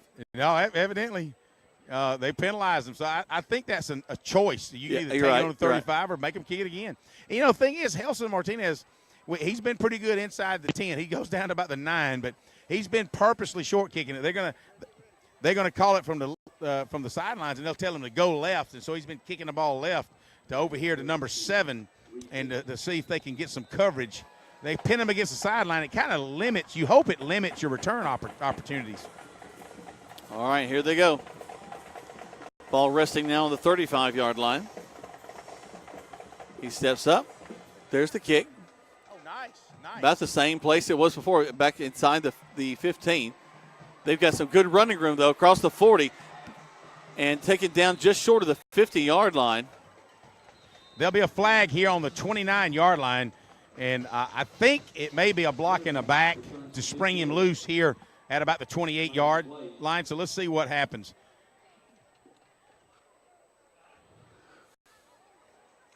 They're kind of marching back, so I think you're right, Greg. All right. A hold against Central. You know, penalties have not played a big factor in this ballgame tonight, Greg.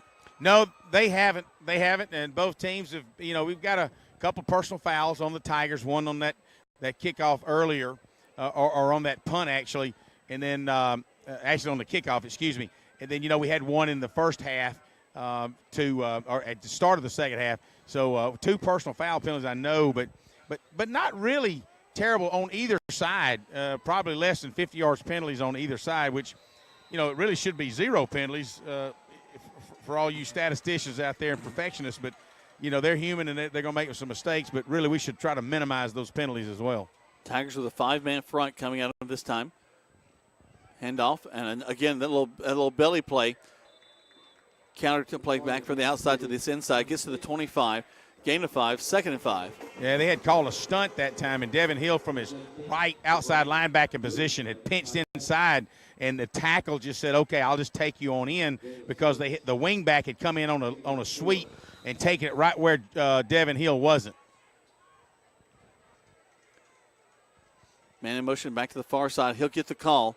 Run the same play basically to the right side. It's going to get a first down across the 30. Jabraylin Good in the same way. He kind of came in standing up, and the pulling guard tapped Jabraylin. Jabraylin hadn't broken down, and, you know, I'm a Jabraylin fan. I think he's done a wonderful job coming in and all year long. But a couple more of those, and he'll learn to come across, broke down in a good stance. Clock ticks down to 12 seconds. Man in motion. As the quarterback's going to keep it. Rolling, looking downfield. Caught. Just the other side of the 40. He'll go down quickly, though. That'll be enough for a first down. That'll be a little drag route where you take the tight end and blocks down, or the wingback blocks down toward the linebacker, and then he just simply releases and rolls out in the flats toward the Troup Tiger sidelines. He catches it for about a 12-yard reception, but one of those things that are not so used to it, he throws it down at the ground, and so the player has to go down and get it. He catches it, but it is a first down. So that's the end of the third quarter of play. One more quarter to play, 49-14. Favor your Troup High School Tigers. Let's take a 60-second break. Back to the station on Eagle Sports. At Wellstar West Georgia Medical Center, we believe teamwork makes all the difference in your health. We believe that skilled people can achieve higher standards and exceptional results. We believe in a game plan that's focused on patient safety and quality care. At Wellstar West Georgia Medical Center in LaGrange, we believe in life well lived. To learn more about award-winning healthcare, visit wellstar.org/WGMC. Now back to the field for Troup Tigers football on the Eagles Sports Network. Welcome back to Troup High School Tiger football, the battle of the bands in the stands right now, as the Tiger Band and the Lion Band are giving it to each other. That what Jeff Walker and I were talking. Got a 35-point lead, so the clock should just run. You don't need coach's approval. This is the fourth quarter, so it should just run continuously. We'll keep an eye on it. Central with the fresh set of downs, back to the pass to the quarterback. He's going to air it down the sideline. The receiver gets behind us, and he's going to score. 10-5 touchdown for Central. We had brought a couple of reserve corners in, and I think the coaching staff from Central picked up on it start of the fourth quarter, so we've got a couple of reserves in, and unfortunately Mr. Whitley just he did his best. He's right there on it. He actually got a hand on it, tried to tackle a kid. His kid slipped out from his hands, and there you go. Just as soon as I say the clock's running, now the clock's not going to run. So there you go, 49-20. Means we get to stay in Carrollton a little bit longer, Greg. Kick is up. Kick is good. 49-21 is your score. Let's take 30 seconds back to the station on Eagle Sports.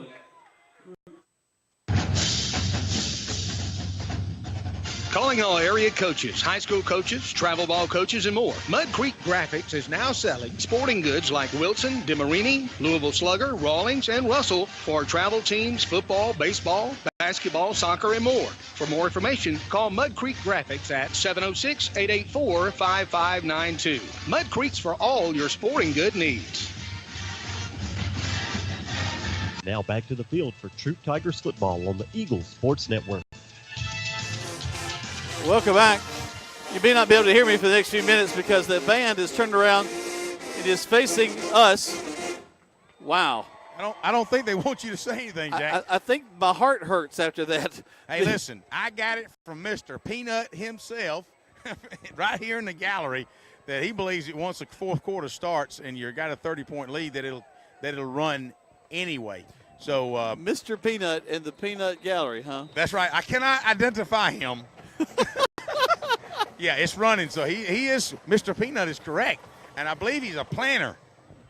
Well, I'm glad they planned for this onside kick as the Tigers going to pick it up and get across the 42-yard line. And a pretty good field possession for the Tigers. The clock is still running. He is correct. I tell you what, I will never doubt Mr. Peanut again. Well, I tell you what, we'll just shell him with some questions in a little while. But you know what? We'll have to shell him some questions in a little while. Okay, that'll work. Joko Willis picks that ball up, but he looked kind of stunned. It's like the ball just dropped in front of him. It's one of those things the coaches are going to say, you got to get on that because it was kicked really high and really short and perfect, that little dead zone over there. He was able to pick it up and pick up maybe a couple of yards, but glad the ball didn't take a weird bounce for sure. It will do that from time to time. Here come the Tigers. A little bit low on the snap. We're going to swing pass around the right side. A little cut move inside to the 40.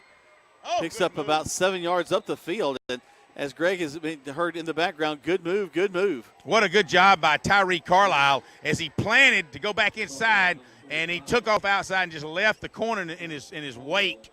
And then a free safety came over, and Carlisle says, no, I'm just going to take your head on. And just, it was one of those mano-y-mano, and Carlisle won that particular contest. It'll move up to pick up 6 yards. They'll spot the ball right at midfield. Second down, about 3 left to go. 2 men wide this near side. Kobe rolls out, squares, aims downfield. Couple of receivers. I think he makes the catch. He does. Inside the 10-yard line they'll mark it at the 7. You had Jamari Thrash running the seam all the way down the field on the hash marks. Hudson threw it up and said, one of you go get it, either Joko or Jamari. Jamari went on a slant and picked it up on the 6-yard line. That actually on the 8-yard line is where they're going to spot it. So that'll be first down and goal to go for the Tigers.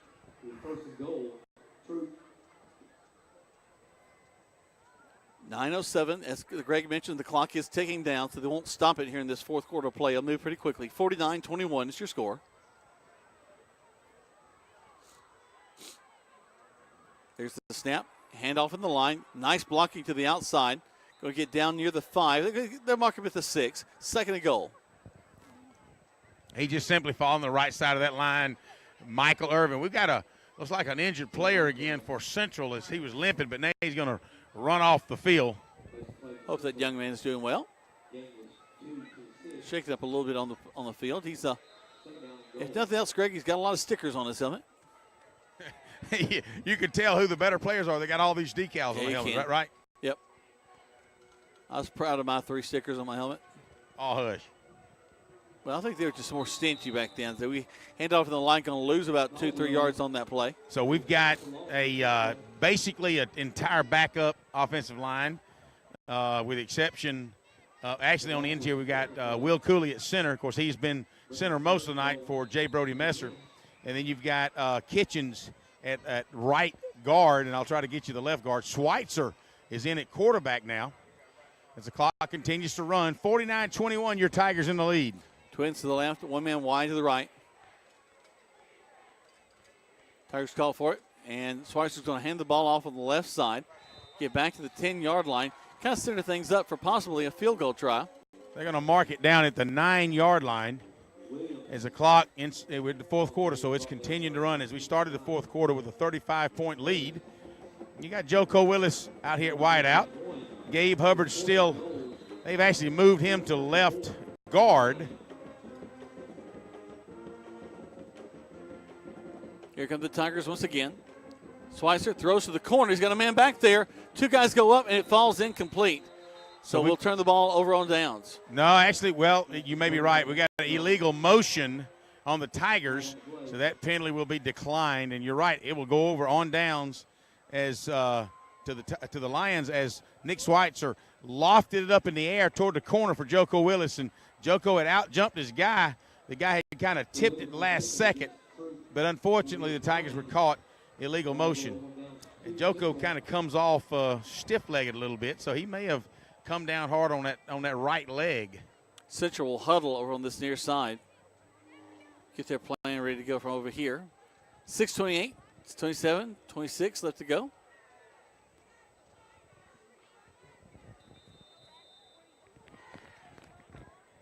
They're still on the sideline. Play clock kicking down to 20. DeMonte Reed, a freshman linebacker, comes into the ball game. Zy Varner is into the ball game. Central ready to go. Ball resting just inside the 10 at about the 9.5. Jeremiah McKinney in here at cornerback. He'll be tested on the first throw. Looks like that one's going to fall incomplete. Brings up second down. So Jeremiah, senior, but hasn't had a lot of playing time this year. He stands at about 5'6", maybe 5'5", but did a nice job just then from his corner position. 49-21 is your score. Clock's ticking down on this. 5:30 left to go. Jordan Adams in on the defensive line. They're going to run a little sweep to the outside, and Tiger's going to bring him down pretty well. Brings up third down. Jabraylon Gooden on the tackle, along with, let me give you some, we got some new names out here. Just looking down here, I think the Central Band is going to be playing it at the post game, as they've got a lot of their props. Their flag corps got their flags out because it stopped raining. Cullum Irvin brought him down on that tackle. Handoff going on the left side.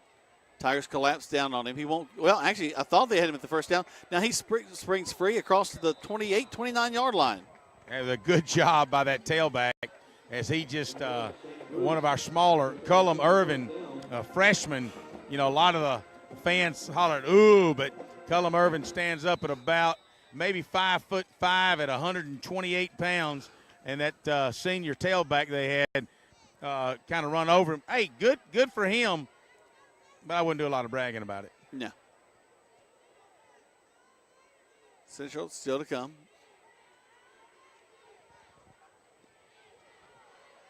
Once the ball, again, a handoff on the line. Tigers, they stiffen up on this time. 2nd down and 10. Yeah, good job by the Xavier Clark as a sophomore. He comes in and from his linebacker position along with Zive Varner. And Jeremiah Holston also makes that tackle as well. We've got also Corey Cato in. He's a senior linebacker. He and Jordan Adams have moved from the defensive line back to the linebacking positions. That'll be a little fun for him. Man in motion from the far side. Tall sweep to him as he comes around wide open space at the 35-40. It's a little horse race, and we're going to tackle him across the 45 to the 44-yard line. He kind of ran away from me, but looks like number 11 made that tackle. And on my roster, I don't have a name associated with number 11. Of course, I've had my roster all year. So, Jack, do you have a number 11 for the Tigers? I do. I've got, well, but I don't think it's him. I got Hunter Kitchens there. I've never seen Hunter run quite that fast. I don't think that's Hunter Kitchens. He was actually on the offensive line earlier. So here they come. Back to the line of scrimmage. With a fresh set of downs, they're in Tiger territory right now. Man in motion to the far side. Takes the snap, returns, going to throw a little bubble screen at the 40. Down to the 35. We didn't hold on to him at the 30. He's going to get another first down. Number 11 made the initial tackle. Jordan Adams kind of came in and finished him off. But, hey, these fans are hanging out waiting because they're about to be introduced to a Tiger team that's made history, the first Tiger team since 1956 to go 9-0, as Coach tells them, right?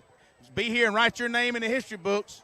So, looking at Hunter Bass, you can tell Jamie Ingram that I did knock him in the head a while ago, and I told him it was from Jamie. Right. A penalty going to go against the Tigers. Was that personal foul on Jamie Ingram? No, sideline. Sideline. Oh, okay. So on the sideline. I got you. So I guess we're getting a little too excited, not staying in the box over there. Well, you're thinking, you know, they're proud to be part of this team, Jack, for sure. They're going to angle it into the end zone. Almost picked off as the receiver for Central tried to come back, slipped down. We didn't let him get behind us. We tried to dive over it to make the catch, and it's going to fall incomplete. Nate Martin, a senior corner, could have almost had the interception on that one. 2nd and 10 now. Minute 56 left in this contest. Quick handoff. And a lot of Tiger tacklers in on that one trying to bring you down. Let's see if I can get some of these numbers coming off. Number 50 for the tackle. And Tavius Herndon on that tackle as well from his linebacking position. Minute 34, 33, 32. Take it down to history for the Troup High School Tigers. And Tejas is a junior. And we've also got who's in here at the corner right here, number. Shotgun I'll tell you set in for just them. a second. As he's going to turn, throw a quick pass, complete. He's going to go into the end zone. Touchdown for Central. Andrew Townsend had come in at the right corner. He's a freshman, trying to get him on this varsity field. So they'll score a touchdown with a bunch of underclassmen in defending them. 49-27 with a minute left in this football game. Hey, credit Central. This is the most points scored against the Tigers this year. Boom. Well, they certainly came to play on their senior night, and they have done the Central Lions have done a really good job. They should be proud of themselves tonight. Snap, hold, kick is up. And the kick is no good. Wide left. 49-27 is your score right now. Let's take 60 seconds back to the station. 49-27 in favor of the Troup High School Tigers right here on Eagle Sports. Hi, football fans. Jonathan Moose Map here from Glenn Smith in Opelika, Alabama. We love this time of year with all the excitement of football, and we also love that Glenn Smith can play a part in supporting high school sports. We support the team, the coaches, the band, the cheerleaders, and of course the families and the fans. At Glenn Smith, we're proud to be your local Chevrolet Buick and GMC dealer with over 500 new and used vehicles every day. Online 24/7 at glennsmith.com. That's Glenn Smith Chevrolet Buick GMC in Opelika. Get ready to smile. In 1916, Auto Owners Insurance teamed up with local independent agents so customers could get fast, friendly, local service. Bravo! It worked so well, we decided to keep it that way. And 100 years later, we still do things the same way. By teaming up with local independent agents who deliver quality, personal service. Some might call that old school. But then again, maybe everything old is new again. Kind of refreshing, isn't it? Mallory Agency at MalloryAgency.com. For all your insurance needs, it's the Mallory Agency. Now back to the field for Troup Tigers football on the Eagles Sports Network. Welcome back. 49-27 in favor of the Tigers. Some last-minute points for Central as they have less than a minute to go as the ball is kicked off. Another little onside kick, high, popping up in the air. Guys scrambling after it. Actually, it was not onside. That was my bad. Tigers going to fight to the 20, 22-yard line, and that's where the Tiger offense will have it 1st and 10 if they have a chance to get to the field. Good job by Mark Anthony Dixon as he really tried to escape these tacklers, but they just would not let him go. I don't know that the Tigers will get a snap off. 30 seconds to go in this ball game, 49-27, and these Tiger fans can be extremely proud of these Troup High Tigers. That's it. 9-0, Jack Mormon. Yep. Play clock and the regular clock ticking down. 13 seconds.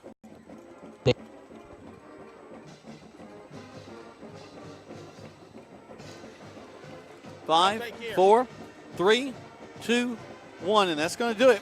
As the Troup High School Tigers have gone 9-0 in this 2018 season. Now the big win against Central, 49-27. Let's step away. Let you hear from some of our sponsors. Probably about, guys, 4 to 5 spots back to the station. When we come back, we'll try to get a mention with Coach.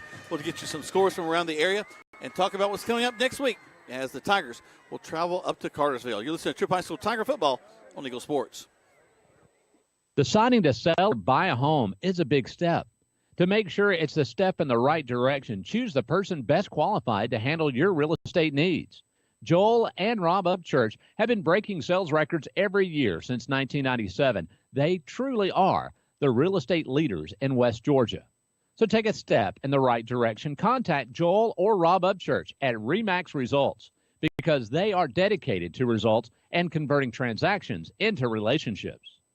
Hey folks, T-O-double-D, Todd Parrish here with Kia LaGrange. This October we're going pink for breast cancer awareness. For each new car sold, we'll be donating a portion of our sales to Hope for a Day. This month's featured vehicle is a 2019 Kia Forte FE6 Speed. And yep, it's a rule breaker, a limit pusher. It's style and value rolled into fun. Drive out in yours today for only $15,988. Shop our complete inventory at any time online at KiaLaGrange.com. Help support your local economy. Stock number 110922. Price plus tax, tag, and title. See Kia LaGrange for complete details. There's a secret to beating injuries or ailments. Get the right team. Emory Southern Orthopedics, well-trained, experienced doctors, nurses, and staff are that team. These teammates listen and understand your specific condition and provide high-quality hometown care that will get you back into your game. For more information about Emory Southern Orthopedics team, visit www.southernorthopedics.com. Have you gotten your flu shot? Now is the time. Holmes Pharmacy is the place to get your flu shot. And if you have insurance, it could be free. So don't wait. Drive right up to Holmes Pharmacy and get your flu shot today at Commerce Avenue in LaGrange, inside the Piggly Wiggly at Lee's Crossing, and in Hamilton. And if your doctor feels you need a high-dose flu shot, Holmes Pharmacy has you covered. Hi, I'm Perry Prather, pharmacist at Holmes Pharmacy. We have your flu shot ready, so come see me or any of my fine staff at Holmes Pharmacy today. At Wellstar West Georgia Medical Center, we believe teamwork makes all the difference in your health. We believe that skilled people can achieve higher standards and exceptional results. We believe in a game plan that's focused on patient safety and quality care. At Wellstar West Georgia Medical Center in LaGrange, we believe in life well lived. To learn more about award-winning healthcare, visit wellstar.org/WGMC. Now back to the field for Troup Tigers football on the Eagles Sports Network. Welcome back as the Troup High School Tigers have won their 9th game of the season, 49-21 in this big ball game against Central. Hey, give credit to Central. The Lions came out playing hard in the first half, had a great running game, a great plan there. But tonight the Troup High School Tigers just a little bit too much for them. Well, I was looking for Glisson, and he just did. Here he is. Let me see if I can grab a hold of him. He's trying to congratulate players. See if I can get him a word with him after the game, talk about this. All right, here we go. Coach Glisson, congratulations, Coach. 9-0, first Troup team in history. A little sloppy in the first half. We didn't really see a lot of triple option in practice this week, so went in, made some really good adjustments at halftime. Defense, second half. Got some points there at the end. We started playing a lot of young guys. Well, you know, we talked about, that's what Jack said. You know, they scored a lot. I said, well, I wouldn't brag too much. Reserve players, but bottom line is you got a lot of kids on the field tonight, and you look like you say, you made some adjustments on their run defense, and you did well. But you know what main thing is? Hey, we're going to Cartersville next week with a 9-0 record for the region championship. That's right, and we had a JV game get canceled this week, and we promised those young kids if we got a chance, they're going to play. They came here to play, right. And so we tried to make sure we got many of them in the game as we could. 9-0 is as good as we can do. It's a really, really good Cartersville team sitting at 9-0. I hope all the Troup people make it up for that one. It's been a long time since, we've been, well, I guess never have we been 9-0. So, but it's really, really good. Happy for all the people, all the Troup people, our administration, and just couldn't be happy to be a Tiger. Absolutely. A lot of fans brave the weather tonight to come see y'all play, so we sure are proud of you. Yeah, we really appreciate it. Go Tigers. Bet you. Go Tigers. All right, well, Jack, that's it from what Coach Glisson has to talk about. And 9-0 heading to next week. Region championship with the Cartersville Purple Hurricanes. The collision in Cartersville coming up next Friday. Let's take another break. When we come back, we'll give you some scores and get ready to close things out up here from Central of Carroll County. You're listening to Troup High School Tiger Football on Eagle Sports. There's a secret to beating injuries or ailments. Get the right team. Emory Southern Orthopedics, well-trained, experienced doctors, nurses, and staff are that team. These teammates listen and understand your specific condition and provide high-quality hometown care that will get you back into your game. For more information about Emory Southern Orthopedics team, visit www.southernorthopedics.com. What do you see when you look at your home and your car? Do you see a bundle? A combo deal? That's how other insurance companies see them. But a State Farm agent sees so much more. Because a State Farm agent sees your home and your car as more than just four walls and four wheels. They see the things you've worked really hard for. So why not give them the protection they deserve? Your State Farm agent is Matt Orr on the square in downtown LaGrange. Calling all area coaches, high school coaches, travel ball coaches, and more. Mud Creek Team Sales is now selling sporting goods like Wilson, DeMarini, Louisville Slugger, Rawlings, and Russell for travel teams, football, baseball, basketball, soccer, and more. For more information, call Mud Creek Team Sales at 706-884-5592. Mud Creek Team Sales for all your sporting good needs. Hey folks, T-O-double-D, Todd Parrish here with Kia LaGrange. This October we're going pinks for breast cancer awareness. For each new car sold, we'll be donating a portion of our sales to Hope for a Day. This month's featured vehicle is a 2019 Kia Forte FE 6-speed. And yep, it's a rule breaker, a limit pusher. It's style and value rolled into fun. Drive out in yours today for only $15,988. Shop our complete inventory at any time online at KiaLaGrange.com. Help support your local economy. Stock number 110922. Price plus tax, tag, and title. See Kia LaGrange for complete details. Deciding to sell or buy a home is a big step. To make sure it's the step in the right direction, choose the person best qualified to handle your real estate needs. Joel and Rob Upchurch have been breaking sales records every year since 1997. They truly are the real estate leaders in West Georgia. So take a step in the right direction. Contact Joel or Rob Upchurch at RE/MAX Results, because they are dedicated to results and converting transactions into relationships. Now back to the field for Troup Tigers football on the Eagles Sports Network.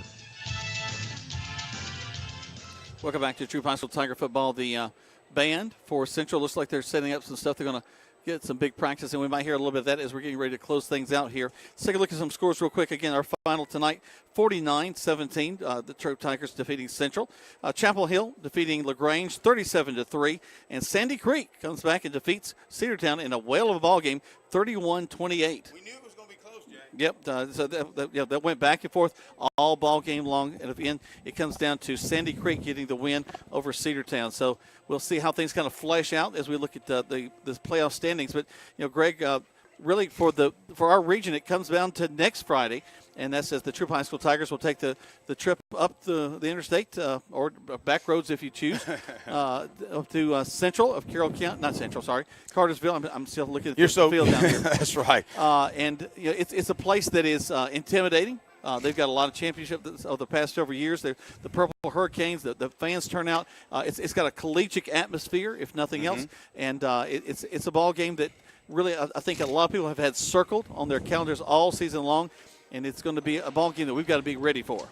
No doubt. The Tigers was down on the sideline talking to the peanut gallery, and we were talking about how we've got to, really get a little bit more focused. You can't come out next Friday night with anything other than it's like the next. If you're gonna play 6 more ball games, you better play like it's the last game of your life, and just like it's for the state championship. Well, what's interesting, Greg, it's really got to be. We came out extra guns a-blazing. We came out and ran all the way down the field, but again, it seems like every time we run the ball down the field or have a big play, you got to look around and see those yellow hankies laying on the field. Yeah, on the sidelines, however, I'm really talking about the nuances of the offensive line and defensive line, and in the corners, where Jeremiah Holston got beat the first half, and I think you just really got to bring your A game. You can't come in, half cocked or thinking I'm going to be 80% and we can beat these guys. There's no way. You got to come in the first snap. You better bring your A game to play this kind of level of football. If you're going to play 6 more ball games, you got to be intense every ball game, because after next week, win or lose, we're going to the playoffs, and you got to be ready to play. Oh, yeah, and would love to go in as a first seed. Would love to go in with a, I don't even want to say it out loud almost, but a 10-0 region champion would be an awesome thing. Wow, what you're talking about making history for the school, and I'd even go back. I'd like to pull some history on the Tigers, and even when the last region championship we did win, were we undefeated? Got to say we weren't, because we're the first team ever to go 9-0. So the region championships that did come, and in any of the Tiger programs in the past, didn't come as an undefeated team. So that would certainly be sweet going into the playoffs with the number 1 seed